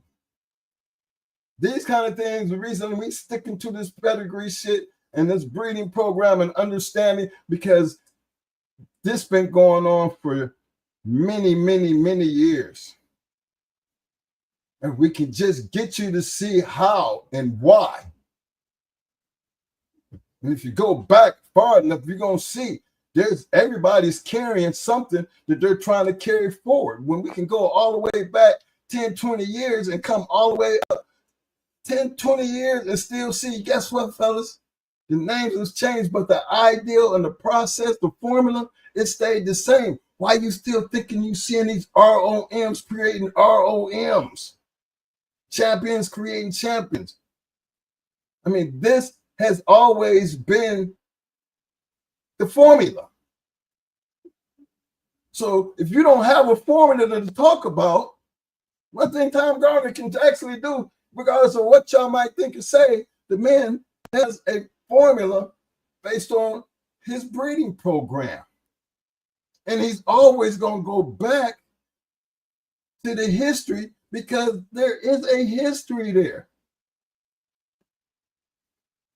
It might say Garners all day, but guess what? That's what history do.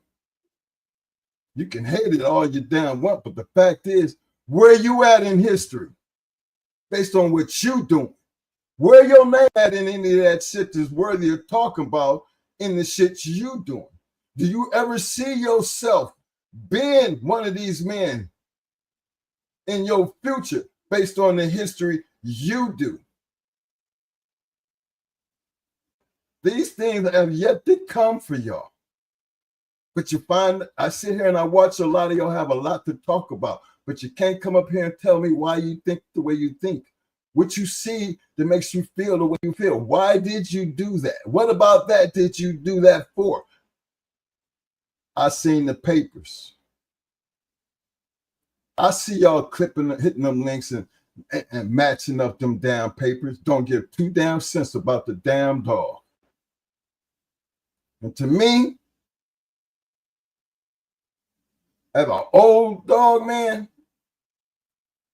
I look at it because that's what the change of time looks like. That's the new thing. That's your new thing. And you don't want to hit that link because you ain't got nothing to stand against this old thing. Because this shit here is proven. Ain't nothing back there you can go change. But it always do help to understand at least your way of thinking. Because times have changed. I don't see people still don't see nobody, all that back and forth. Ain't nobody, getting, look, back in my time, you talk that shit, you better be about that shit. I wouldn't give a damn who you was. Somebody coming to find out if you about that life. Now, you're either going to do it or you're not. If you're not, guess what? Don't nobody want to hear from you. You're not going to have anything to talk about when your history pops around. Yeah, I was going to do in him, or I lost to him. Yeah, I went in him and I lost, or I beat him and you don't hear no more. These guys we talk about, these aren't no, these one-hit wonders. These is all-time Grammy Award winning dog men, they created the history. And that history has shown us, because we have something to go back and look over and apply it. For us, 1982 to 2008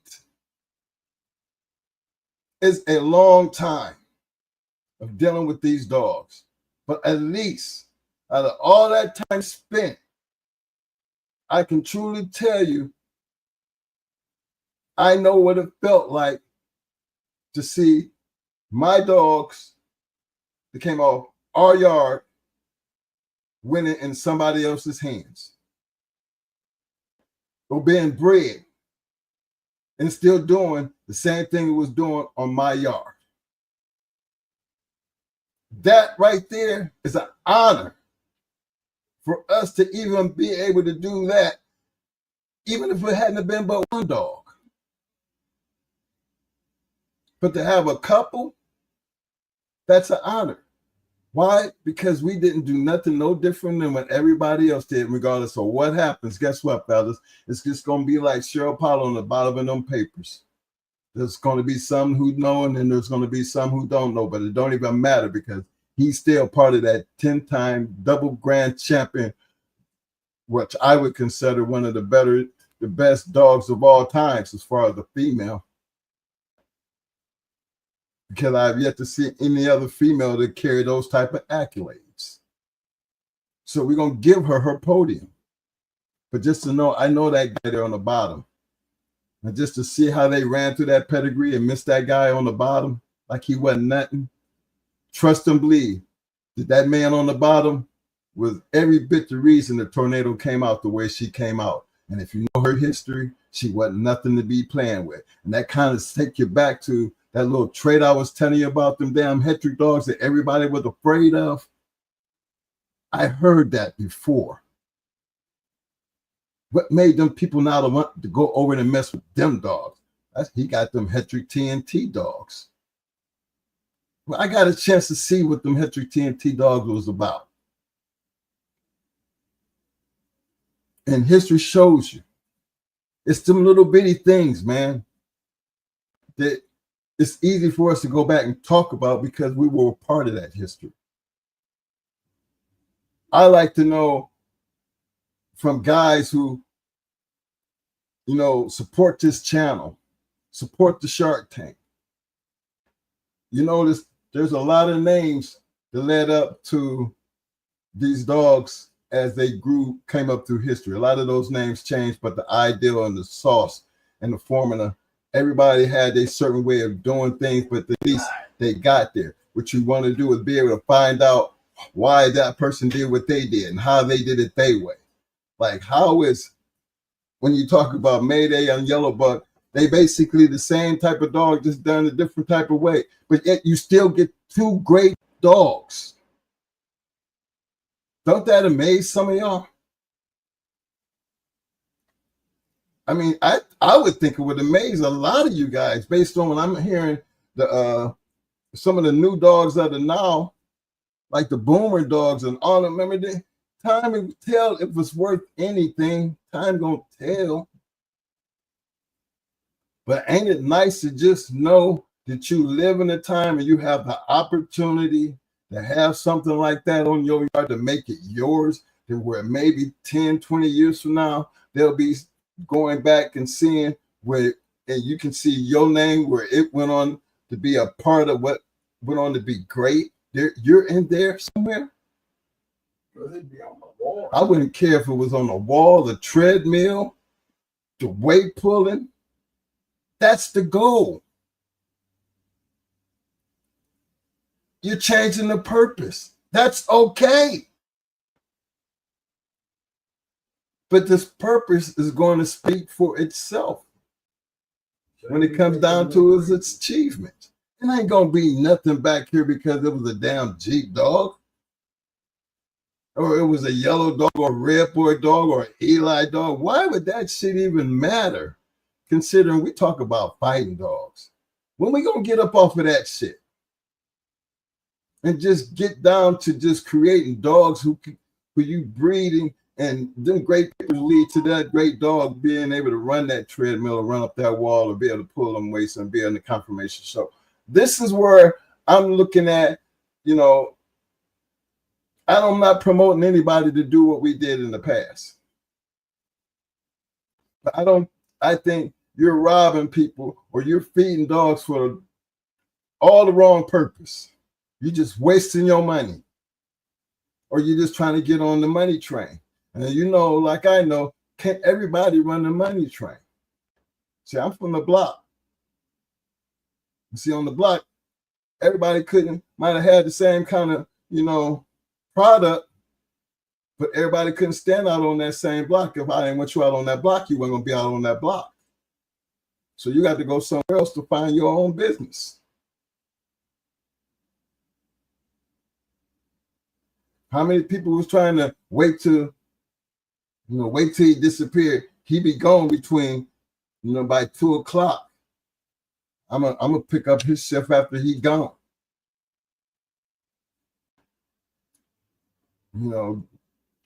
That's taking advantage of a situation, but hey, I ain't out there, so let the young boy have it. That's how I be looking at the dogs. What y'all gonna do with it? Somebody hit that link and we're gonna talk about it. Because if you ain't talking about somebody, that's how I'm looking at it. You got a whole lot to say when you're talking about somebody, but you don't have nothing to say when they talk about what you're doing. One of the first things we always talk about, stop worrying about what the next man doing and worry about what you're doing. Because what you're doing is always going to matter. We always give respect to our mentors because we can go in there and show y'all. We ain't talking no shit about them. We trying to show y'all. These boys have some badass dog and they are known as fast lane dogs. Ain't nobody writing no books about them, but y'all gonna know them by the time we done with them, because by the time we show you they dogs, how you gonna not know these dudes? I wouldn't give a damn who you thought had this better than that. Guess what? You wasn't around back then. You don't understand. Anybody had a chance to go against anybody in that world. There was a lot of great matchups that never happened.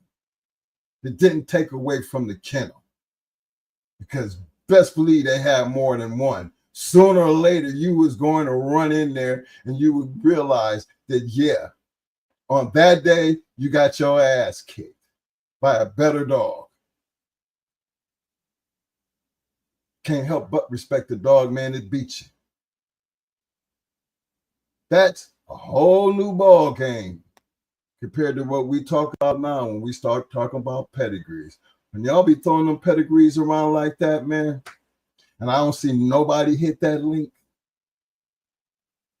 because I want to know, I still hear down off of this dog, down off that dog. So what does that mean? Why is that so important? I mean, how does that fit into what you're doing what you're looking to do in the future. Don't want to talk about that. That's okay. But what are you doing? What is it? I mean, you could go other places and talk, but you can't come here and don't have nothing to say.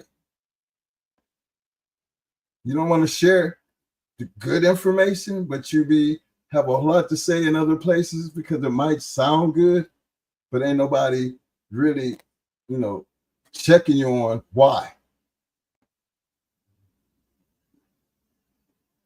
See, why was a big thing back in my time.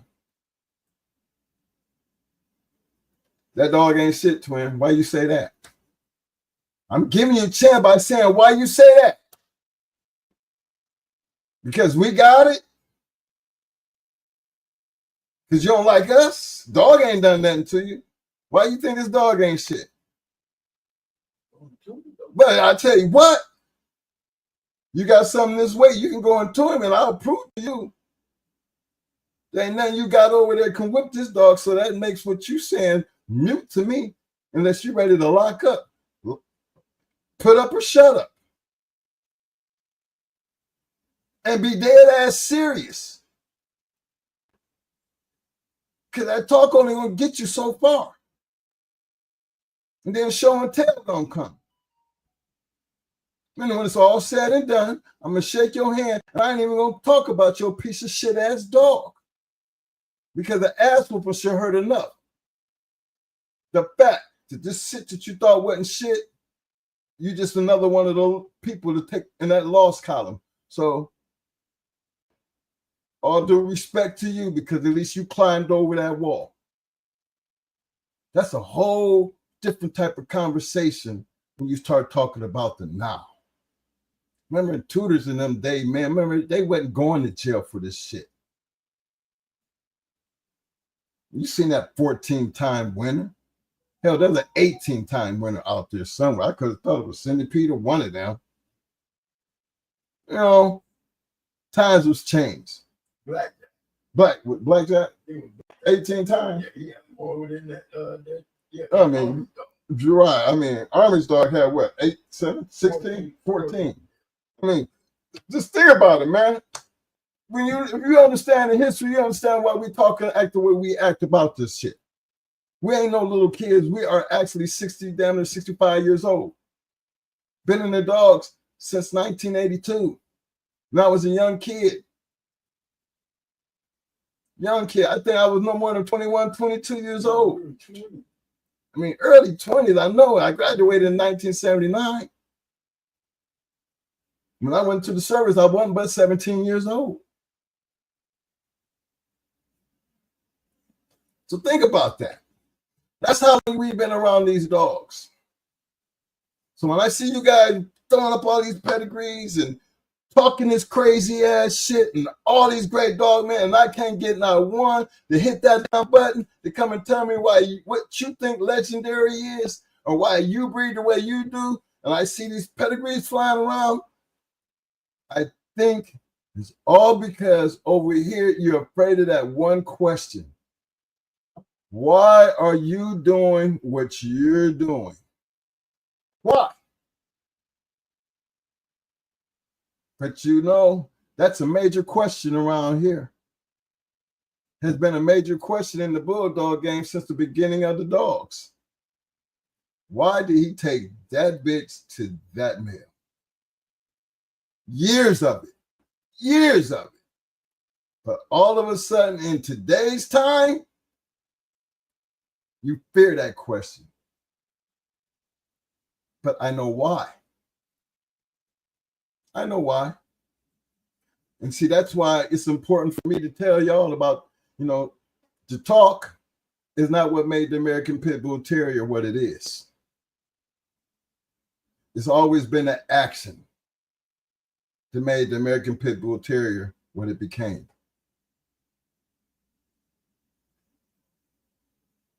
The only way that's going to ever change from what used to be in the past is the new future. And what the new future looks like, we don't know. The basement is always going to be the basement. Basement don't It's not as big as it used to be, but it's still going to be there. And I still believe the best dogs are always going to come out of the basement, because at least they're working for the purpose that they were bred for. So I take my hat off to the ones who take that risk to play in the basement. But truly enough, I truly believe, is it really worth the risk? Is it? I can't knock it, because we took the risk. And so many before us took that risk. So I don't promote and tell you to get out there in order to have great bulldogs. You got to do what we was doing. No, I'm trying to tell you, moving in the future, in order to have great bulldogs, they're supposed to look totally different than what we was using. Totally. That's why I need to see what a world champion wall climber look like, American Pit Bull Terrier. I need to see what a world champion, treadmill runner looks like. Who is his competition? Two champion treadmill dogs going against each other. That's how you make change. So outside of that, I don't know what the hell else y'all need to talk about. When it comes to these dogs, I see a lot of podcasts, a lot of people talking. But y'all kind of hit a nerve when I seen Tornado's papers pop up and didn't nobody talk about the pile on the bottom. There's nothing really in there. If you actually look at the paperwork, look what you're seeing. Everybody know about Boudreaux's Eli. Everybody in the now even know about a couple of Divine dogs, even though, Divine, they've been around. That's a family. They like the Kobe's. They've been doing dogs for a long time. They got a name for themselves, but the average young person wouldn't know what Divine. I told you about, we went over to the pig picking, and the man asked Divine to take the picture of me and Mo. And you got one of the Divines standing right here. This picture, look, man, you know who you just gave that damn camera to? No, what y'all need to do, y'all need to go over there and let me take a picture of y'all with that man, and then y'all go home and do your homework and realize who that man actually is. Just remember Divine. But just remember, I'm telling you, you're going to appreciate that picture more than the picture you're trying to get with us. Sure did. And I meant that. Yeah, sure did. I've said it before, and I still say it to this day, because they just didn't know. They just knew us. You really can't tell me, man, hey, look. But, it wasn't an honor to be wanting to have my picture taken before you took a picture with the great Divines. That was my schooling time to let you know, man, that picture going to be more valuable than a picture with us, because we never made it to his level. That's a family, a great dog, man. I could tell you, if you look in Tornado's paper, you're going to see a Divine in there, ain't you? It's there. Okay? That's the type of shit I'm talking about. Those are the things that they don't know. Damn all of what you heard and all the damn stories. That's history. While y'all out there talking, show me what the future looking like. I'm seeing the pedigrees. Ain't nobody talking about, how come I don't hear about no wall climbing, and ain't nobody doing no shoulder. I mean, there's so much breeding going on. So for what? I mean, you're arguing about a pedigree? You're arguing about a pedigree that you don't know what the hell that's going to be associated, what type of dog is going to be associated with that pedigree, but all of a sudden, you're supposed to be a great dog, man? Well, trust and believe this. History takes care of that, because you ain't going to be worthy of talking about if you ain't have nothing that's going to be worthy of talking about. So if your dog ain't going to be shit, or you ain't producing dogs with just going to be shit, all that's going to go away any damn way.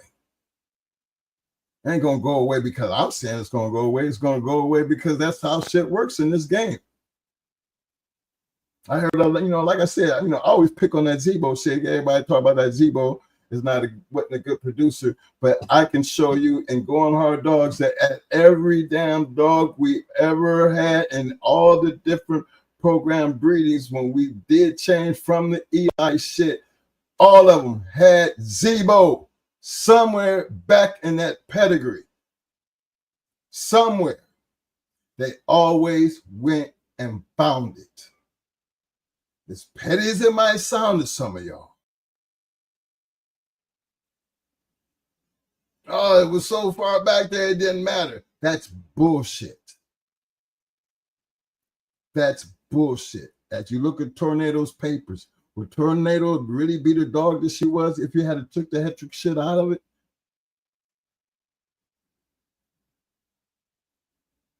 Huh? Stop it. I mean, for anybody even try to come up with an answer on some bullshit like that, shows me that that's how green you are in the game. It is what it is. What you see is what it created. You can't have that without that. Now, we're trying to get you to understand everything that you've seen has already been done. Don't try to replace it with something else because it didn't work with something else. It worked exactly the way you see it. And it did it for other people that other people started doing. We've been showing y'all that damn near from day one. That's why we talk about the Mau Maus and all the other great guys that's out there that you don't see in no damn books. You don't see them out here with podcasts. You don't even see half their damn dogs. But we try to grab as many of them as we can. Some of y'all talk about it, but they won't get up and speak a word about the great dogs they had. You ain't got to talk about the man. Talk about his dogs. Be the mouth of their history. But I can't get nobody to hit a link. Come on. Y'all need to tighten up. Tighten up.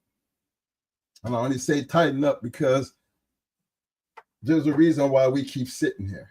And when that reason is gone, I told you what's going to happen.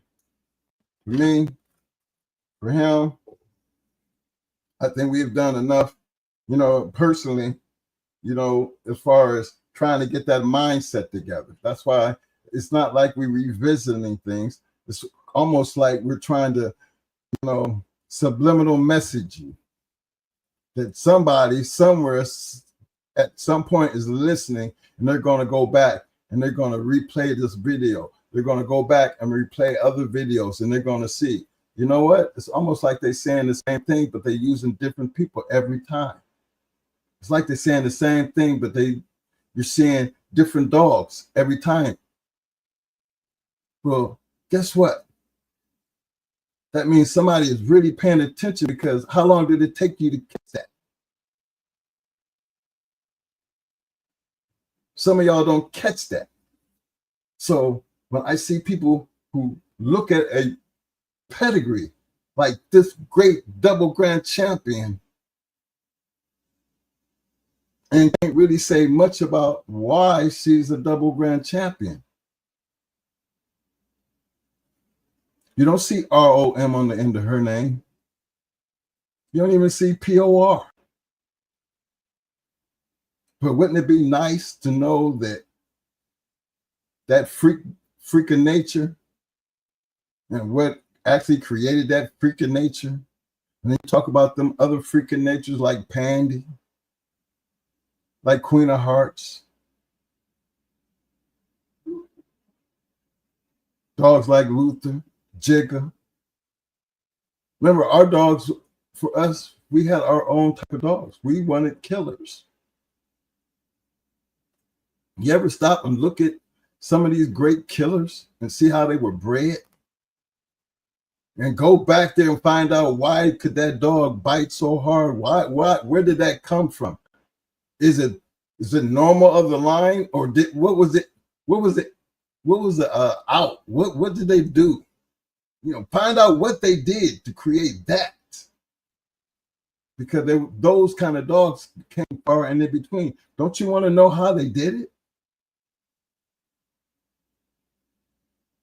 You know, a lot of dogs can pick up their grand champions because people say they're grand champions. But one thing you got to, you know, where that stops at is when their career is over, only thing you can talk about is what?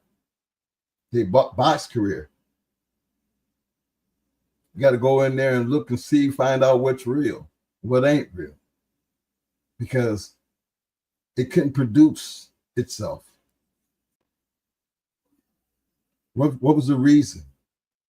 I mean, there are all these questions, all the things that I'd be looking for people to you know, you want to do a show on something, do a show on them type of things. It's easy to sit down. It's like I'm sitting here. I can sit here and read you this damn pedigree. I mean, literally sit here and read this pedigree does not mean that I know this pedigree.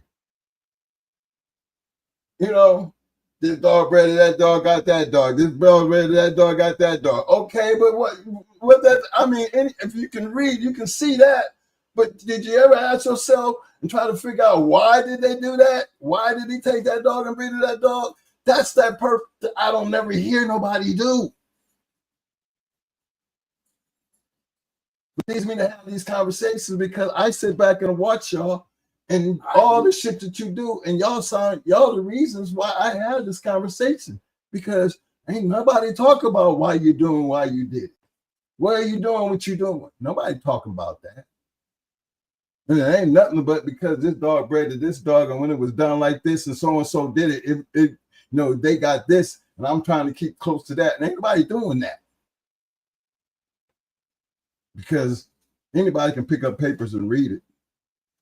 Anybody can pick up papers and say, I did this because it looked like this. But where the end product at? From where I come from, the end product wasn't a proven product until it was at least a one-time winner. You was doing good to even climb over the wall and win. Because how many climbed over that wall with that same attitude and walked away with a loss? Because we could have never got wins unless somebody lost. That was the Bulldog game I come from. That was the Bulldog game that this game had become accustomed to for decades, centuries. So understand me where I'm coming from. This ain't to put nobody down. Just is to ask yourself, in the future, can we still have legendary dogs? Legendary bloodlines? Can it be done? Is it possible? All I wanted to know tonight is what makes a dog legendary? What makes a bloodline legendary? Let's take we threw the breeder out we just threw the breeder away. Basically. I just watched Mo go to the dog and just try to get y'all to pay attention to the only time he was mentioning the breeder, because he wanted you to see, look at this great dog. But look at the names. Don't they all look the same? Don't it seem like they know each other? Don't it look like they was in cahoots and y'all, they was matching dogs back then. So you know they knew something, because why would he take that dog and breed to that dog? Well, you keep following it like that through Buck, Mayday, Jeep, Rascal, Frisco, all of them, they're going to have it. They're going to see it. And it's going to make sense for that purpose, and that purpose only. I don't know what it's going to take to make a good wall climbing dog. I don't know which breed is going to create that, but y'all going to be able to take care of that. Because one damn thing for sure, it can't be for the same purpose that we had. Change is going to come, and this whole thing is going to look totally different when you do what I think you're supposed to do. Stop making it about the game dog. Game dog is not the future. The game dog is left to where it's supposed to be, back in the basement where the lights is out. History have always taken care of that. It was illegal back when we was doing it, but you still see a whole lot of dogs came out of it. All right, twins, so they make it a felony now. You know, it would have been a felony. Well, now it's government shit. Oh, so they up the stakes. 500 years. Yeah, they really ain't playing. Hey, A lot of people need to get out the damn dogs because it's not worth it. For me, I don't think 500 years is worth a damn dog. I just don't, that don't make sense to me. I've seen people commit murders and only get 20 years. So that's not the kind of game I think I want to be in. I would suggest, yeah, you know, it's just not that type of game no more. So what's the hype? What does it matter because of what your pedigree say? Because you're one of them believers that the pedigree looks good. I got puppies for sale because it's bred like this off of so-and-so, so-and-so. Well, I'm sitting here looking at Tornado and I don't see no ROM or no POR in the back of her name. I could pull up Queen of Heart and I don't see no ROM or no POR in the back of her name. They was roided up. I'm trying to tell you, I know why. They was roided up. These were fighting dogs, gentlemen. So there's a lot of reasons why you don't see that. But the fact is, if you pull up their pedigrees, they did come from great stock. Even though they come far and in between.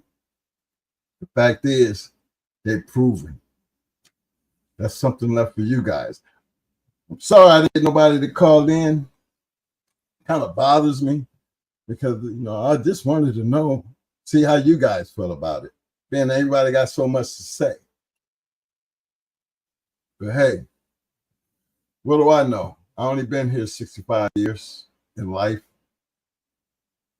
You know, sometimes that shit works for people who don't know no better, but don't, you know, and then other times it just don't make sense. Like a lot of my people on the back street, you know, some of them just sit back and just like to listen. Some of them like to hear me say the thing I'm saying because, again, hey, what we're trying to do is bring the past, like y'all bought all the Carvers and the Boudreaux and, you know, what happened to the boot camp cliques? What happened to all that generation of men that you don't see in no book? Yeah, I see y'all magazines, you know, the magazines coming out. I seen the, you know, the stuff that's going on. But guess what? I'm hoping that stuff is leading y'all into the future because it is sure as hell ain't nothing in the past going to be able to help you. Not when it comes to these. Not when we talking about it. Not when we trying to make it worth your time. So y'all follow me out. Understand where I'm coming from when it comes to this channel over here. There is no secret about how we talk, what we talk about, and what we expect out of our audience to understand. You live by disclaimer. You trust and believe in what you feed because only you know your purpose. But don't be out here, you know, getting fooled, trying to be somebody that you know you're not. Don't you know half the people who be speaking on Facebook, look at some of the comments, some of them don't even have dogs, and some of the shit that they say that cause confusion. That you see people jumping out of the boxes, got to reply to, because everybody want to have some idea like they know. Well, I cut all that shit short. You know, back in the day, you go get a bulldog, and I guarantee you, you're not going to be quick to come back and tell them how you got your ass whooped. A lot of that was going on. We put up all them journals. We can go through journals. We can go through the American Game Dog Times and show you a whole lot of people who got their ass whooped. And a lot of them names going to be real familiar to you. But there's a difference between winning and losing. You always want to be the winner. Who's going to pay attention to you when you're losing all the time? Nobody. We've had that in the game. We've seen it a couple times. Look in the journal, it's there. But at least they was climbing over the wall. I'm telling y'all to get on a treadmill, get to running up a wall, get to putting some down weights, get to doing something other than talk about these game ass pit bulls of the past. because that ain't gonna be the same pit bull of the future. Because y'all can't do what we was doing, and I do not advise you to try to do what we were doing. Because as long as that law is what it is it really worth risking the rest of your life and your family to go play in the basement? You know, drug dealers, they already know the risk. That's why drug dealers and dogs already come hand in hand, because they already got the balls to do it. You know, that's why they always associate. If you got drugs and you got a pit bull on the yard, you automatically finna become a dog fighter. That's fact. Because now they're looking for RICO. They're looking for anything to give you that RICO, federal government charge of RICO. Organized dog fighting crimes. And it sounds terrible. Y'all know what that shit sounds crazy.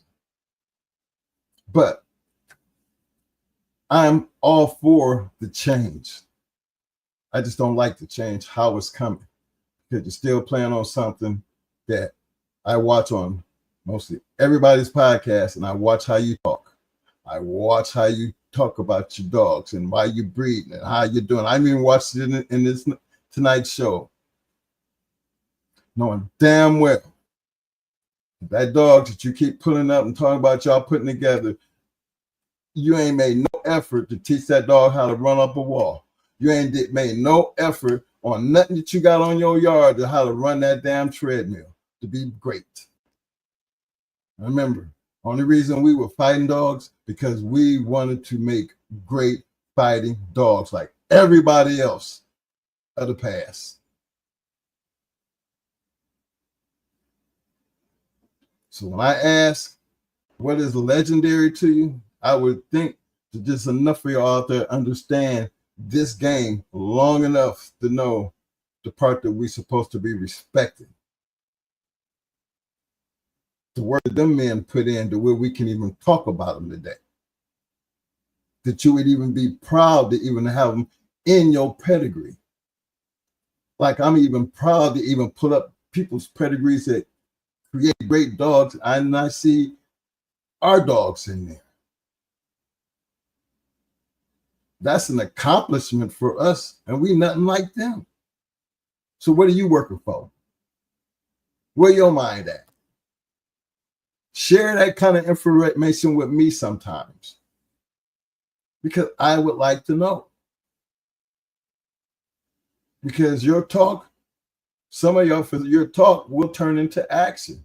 You know, you're going to be able to dive off on one of these shows, and it's going to pick up and it's going to take off. And there's going to be a whole new light of how we talk about these dogs. But until then, I'm going to keep saying what I'm saying until I feel like we can't say no more. I'm going to be totally done with it, because there's not too much more to say at this point, only because greatness and legendary is a status that's earned through time. I don't think I'm going to be here long enough to see what y'all time looks like. That's why I try to etch it forward. To at least put you on the right path. To understand y'all ain't living in the same world we is, because y'all talk too damn much. As much shit that y'all talk, I would swear, I would think you have a yard full of dogs to cover a whole bunch of damn weights. Guaranteed you get your ass whooped enough, you'll be out of dogs real soon. Or you're going to be putting in that work, and your way of thinking and your determination is going to change. That at some point in some time, you're going to find yourself, because of your determination and your ability to want to be better, you're going to get there, and you're going to have great dogs. But that's you, the dog man. The only way you're going to get to that point is you're going to have the animal, the dog, because it's always been about the dog. If it don't be for the dog, we wouldn't be talking about the great ones that we talk about. So understand where I'm coming from and help me out. Understand where I'm coming from? Do me a favor and give me some goddamn thumbs up, thumbs up, thumbs up, thumbs up. Muscles, muscles, muscles. Now, give me some damn roses, roses. We need them damn roses. Now show me some love. Let me see who this is right here. Another good comment right there. Some people really think by reading names on a pedigree is going to give them a working top tier performance bulldog formula, and that is false. T3 commentaries. Man, you said a whole lot in that conversation, because I'm pretty sure you probably done sat back and seen some of the shit that I done seen. And I ain't trying to be like I'm trying to put people down. I'm just talking about, on this show here, we talk about bulldogs, American Pit Bull Terriers, fighting dogs, dogs of the past. We get on the bus and we run back there and we talk about it. And when y'all come up here and we talking about, got that Eli, that Cunningham Boomer, y'all talking about all these fighting dogs. Like, wait a minute, slow down, fella. Slow down, fella. Just because it's in your pedigree don't mean you got the fire. We talking about something totally different, and I know you ain't in the basement, not talking like you talking, not acting like you acting. You sound like a damn fool. You be out here doing this because you want to be heard. All like you what? Just because you say you got this and that on your yard, that we supposed to be what? Back in my day, all that means you just had dogs on the yard. You doing anything with them? We supposed to be talking about the past. Ain't no way in the hell you're going to get me to understand. I'm going to be talking like that moving into the future with the way things is. I don't even expect to be having that conversation. Whatever come out of the basement has always come out of the basement and shown itself in the light.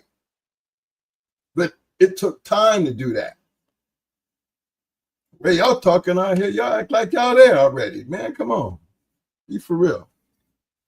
That's why I want to see more talking over here. Don't come over here just to think you're going to sit back and listen. When you sit back and listen, and then I see the people who's doing the typing and saying some of the other shit in other places, that makes me feel like, you over here listening, don't never had nothing to say, but over somewhere else you got a whole lot to say. Why is that? You can't be afraid of us, because we ain't nothing to be afraid of. Oh, we talking about the past. I want more communication because I'm trying to help you move forward.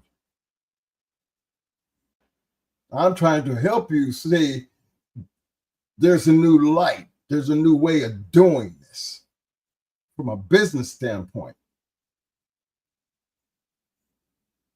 But don't be out here trying to promote fighting dogs, quote, fighting dog history to sell puppies in the now. Because the law specifically states selling dogs for the purpose of dog fighting. Doesn't mean you got to be caught fighting dogs. All they need to do is have that one little conversation that you bred this dog off of so-and-so who was a 3-time winner, and you think that right there just got you a case. And y'all do it so freely. Well, I know you ain't doing shit but talking. They know you ain't doing shit but talking. But just because of that talking got them tapping your line, and everybody else's line is coming behind it. Because y'all too stupid to realize that. I don't mean everybody. I'm just talking about every time you see somebody doing that, just think about the stupidity that's coming behind what they doing and the results of how it's going to come out. You're going to see it coming. I don't want that for the game. I enjoy talking about the past. The past is why we talk about the dogs through our time period. And it's okay. I just think we need to start talking about some other type of dogs, which then we won't have a reason to have our podcasts, because we can't go into the future with you, because it's going to take 5 to 10 years to even see the results of what the new dog's supposed to look like. Who's going to come out of that? Would it be a Jeep dog? Would it be a Red Boy dog that turns into a great wall climber? Which bloodline is going to be able to do that? Do we change the name when that starts happening? I would hope that we change the name. It ain't about the Jeep or the Eli or the Red Boy. They're fighting dogs. Now we on something totally new. But right now, I don't see them kind of conversations. I see them other type of conversations. And the fact that I couldn't get nobody up here to hit that link to tell me about what a legendary bloodline is to you, that might be asking too much, right? Because you might have to start talking about your bloodline. It's like pulling up this double grand champion tornado papers and not knowing what the hell you're really looking at. Yeah, I can read you the paper, but do you really know what's in her papers to make her the dog that she was? Maybe if Kenny Allen wasn't on the roids, probably could have had more puppies. You know, I'm just putting that out there. You know, they say Kenny wasn't. Well, I'm letting you know Kenny and Ricky Jones were really good friends. So if Ricky was doing it, I'm pretty sure Kenny was doing it too. Kenny probably taught Ricky how to do it. So when it comes down to that kind of shit, y'all wasn't in the game. So these are just stories to you. But then, you know, I've been around Ricky and been around Kenny, been around Tom. Been around a whole lot of people. Been in the game. So it's there for entertainment purposes when we talk about it now. So enjoy that. And let me help y'all move forward. Right? Explaining the history and giving you the formula of how to change history to work in your favor. Because talking ain't gonna never get it done. Talking ain't never got it done. Bulldogging got it done. Bulldogging made it worthy to be talked about. Follow me. Appreciate them roses, y'all. Appreciate them thumbs up. Actually, I appreciate everybody for showing up tonight, showing their love. I just want everybody to, you know, I need more participation. If you have any questions, you know, we got them up, you know, we got the email down there at the bottom. You know, I always suggest to everybody, if you don't do nothing, just hit us on the back street. Send us an email. Because again, Mo, he's reachable. Me, I'm business minded. So, you know, if you're going to hit me up, ask a way that you want to start up some type of fund or something to where you guys can put together these dog shows or get together to do something like that. See, one thing about any business, you know, if you notice, first of all, you got to first be in business to understand business. The worst thing that's hard for anybody to do is have a company of people. You know, and when we say company, that's what companies and businesses are generally made of. We're companies.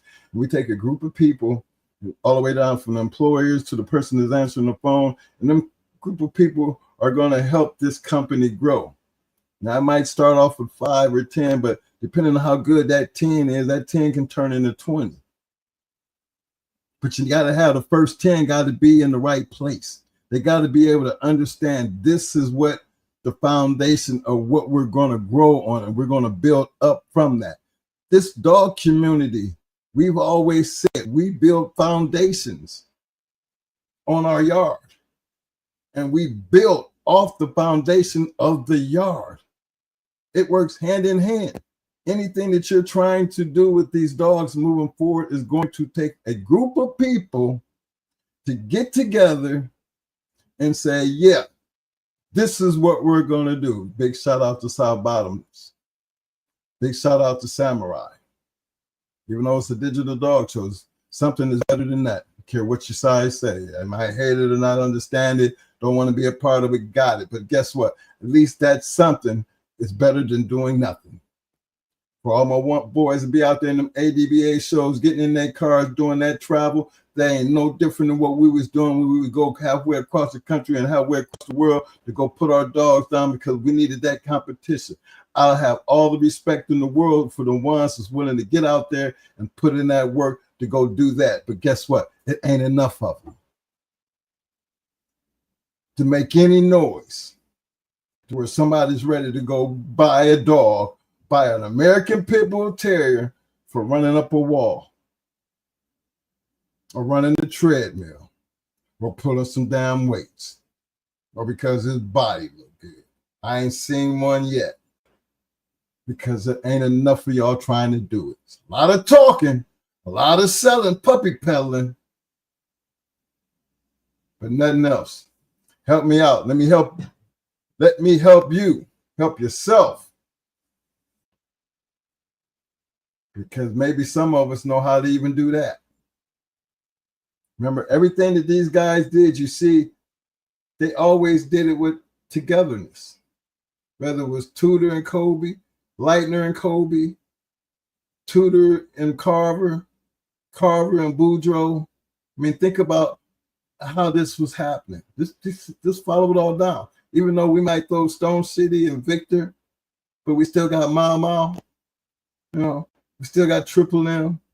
Still got the Boot Camp Clique. We still got Mountain Man. Look at all the names that we can still throw in our history in the line of our dogs. Look at the relationships, because we could have never done it without it. Why y'all think that part's going to change? It's not. Get on the bandwagon. Let me help you get there. So utilize that email address. Some of y'all might have the phone number. Check in. And again, anytime I put up that link, don't be afraid to hit it. Let me give a big shout out to my man, Cecil Jackson. Appreciate you, fam. My man, one and only, Mr. Courtney Edwards. I know you was out there, fam. When they sit in the back room, I know they don't have much to say, but when I see them in the back room, I know they back there and they willing to just put that in there. They know. I know they appreciate what they heard because I'm a real dog, man. Big shout out to my man, Itchy. Always a man with the information. Always a man who knows what's going on. But Itchy don't never hit that link, fam. But I know you know what you're talking about. But one day, I would like you to share what you're talking about. Because I think it's important. Help me out. Appreciate that, T3. Let me see something. Let me make sure I got you on here, fam. Because I don't know if you got your hardware yet, but fam, today you're going to get your hardware. Let me make sure I got this right here. Hold on. As I close out tonight's show. Hey, y'all, don't forget to hit that like button. That's another thing.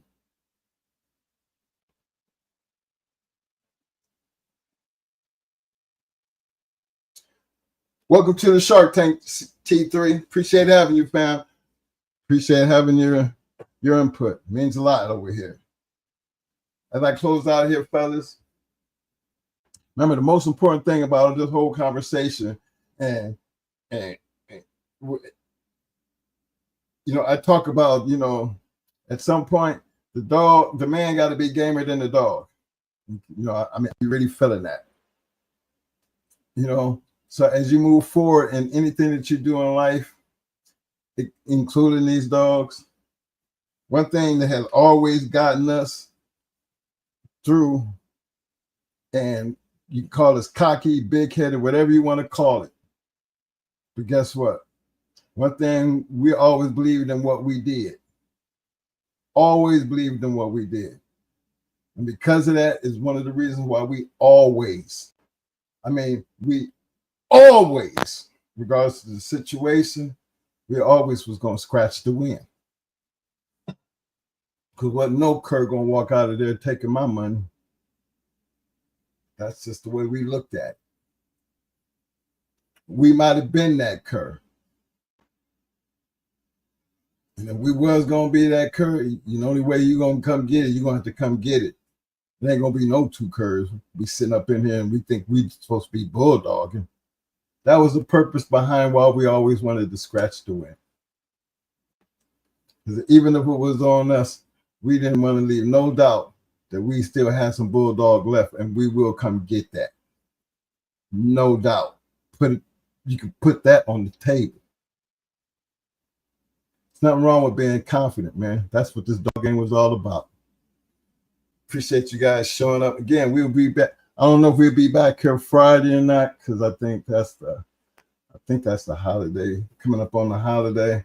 I got grandkids and kids that's gonna be in town, but we'll know once that time get here. But until then, hey y'all, stay safe, stay blessed, and keep bulldogging. Until then, let me do this like this. Dun, dun, dun, dun, dun. How I'm gonna do it? No, I'm gonna do it like this. I'm gonna run. My dog of the night is gonna be her. This chick right here. Yeah, yeah, yeah.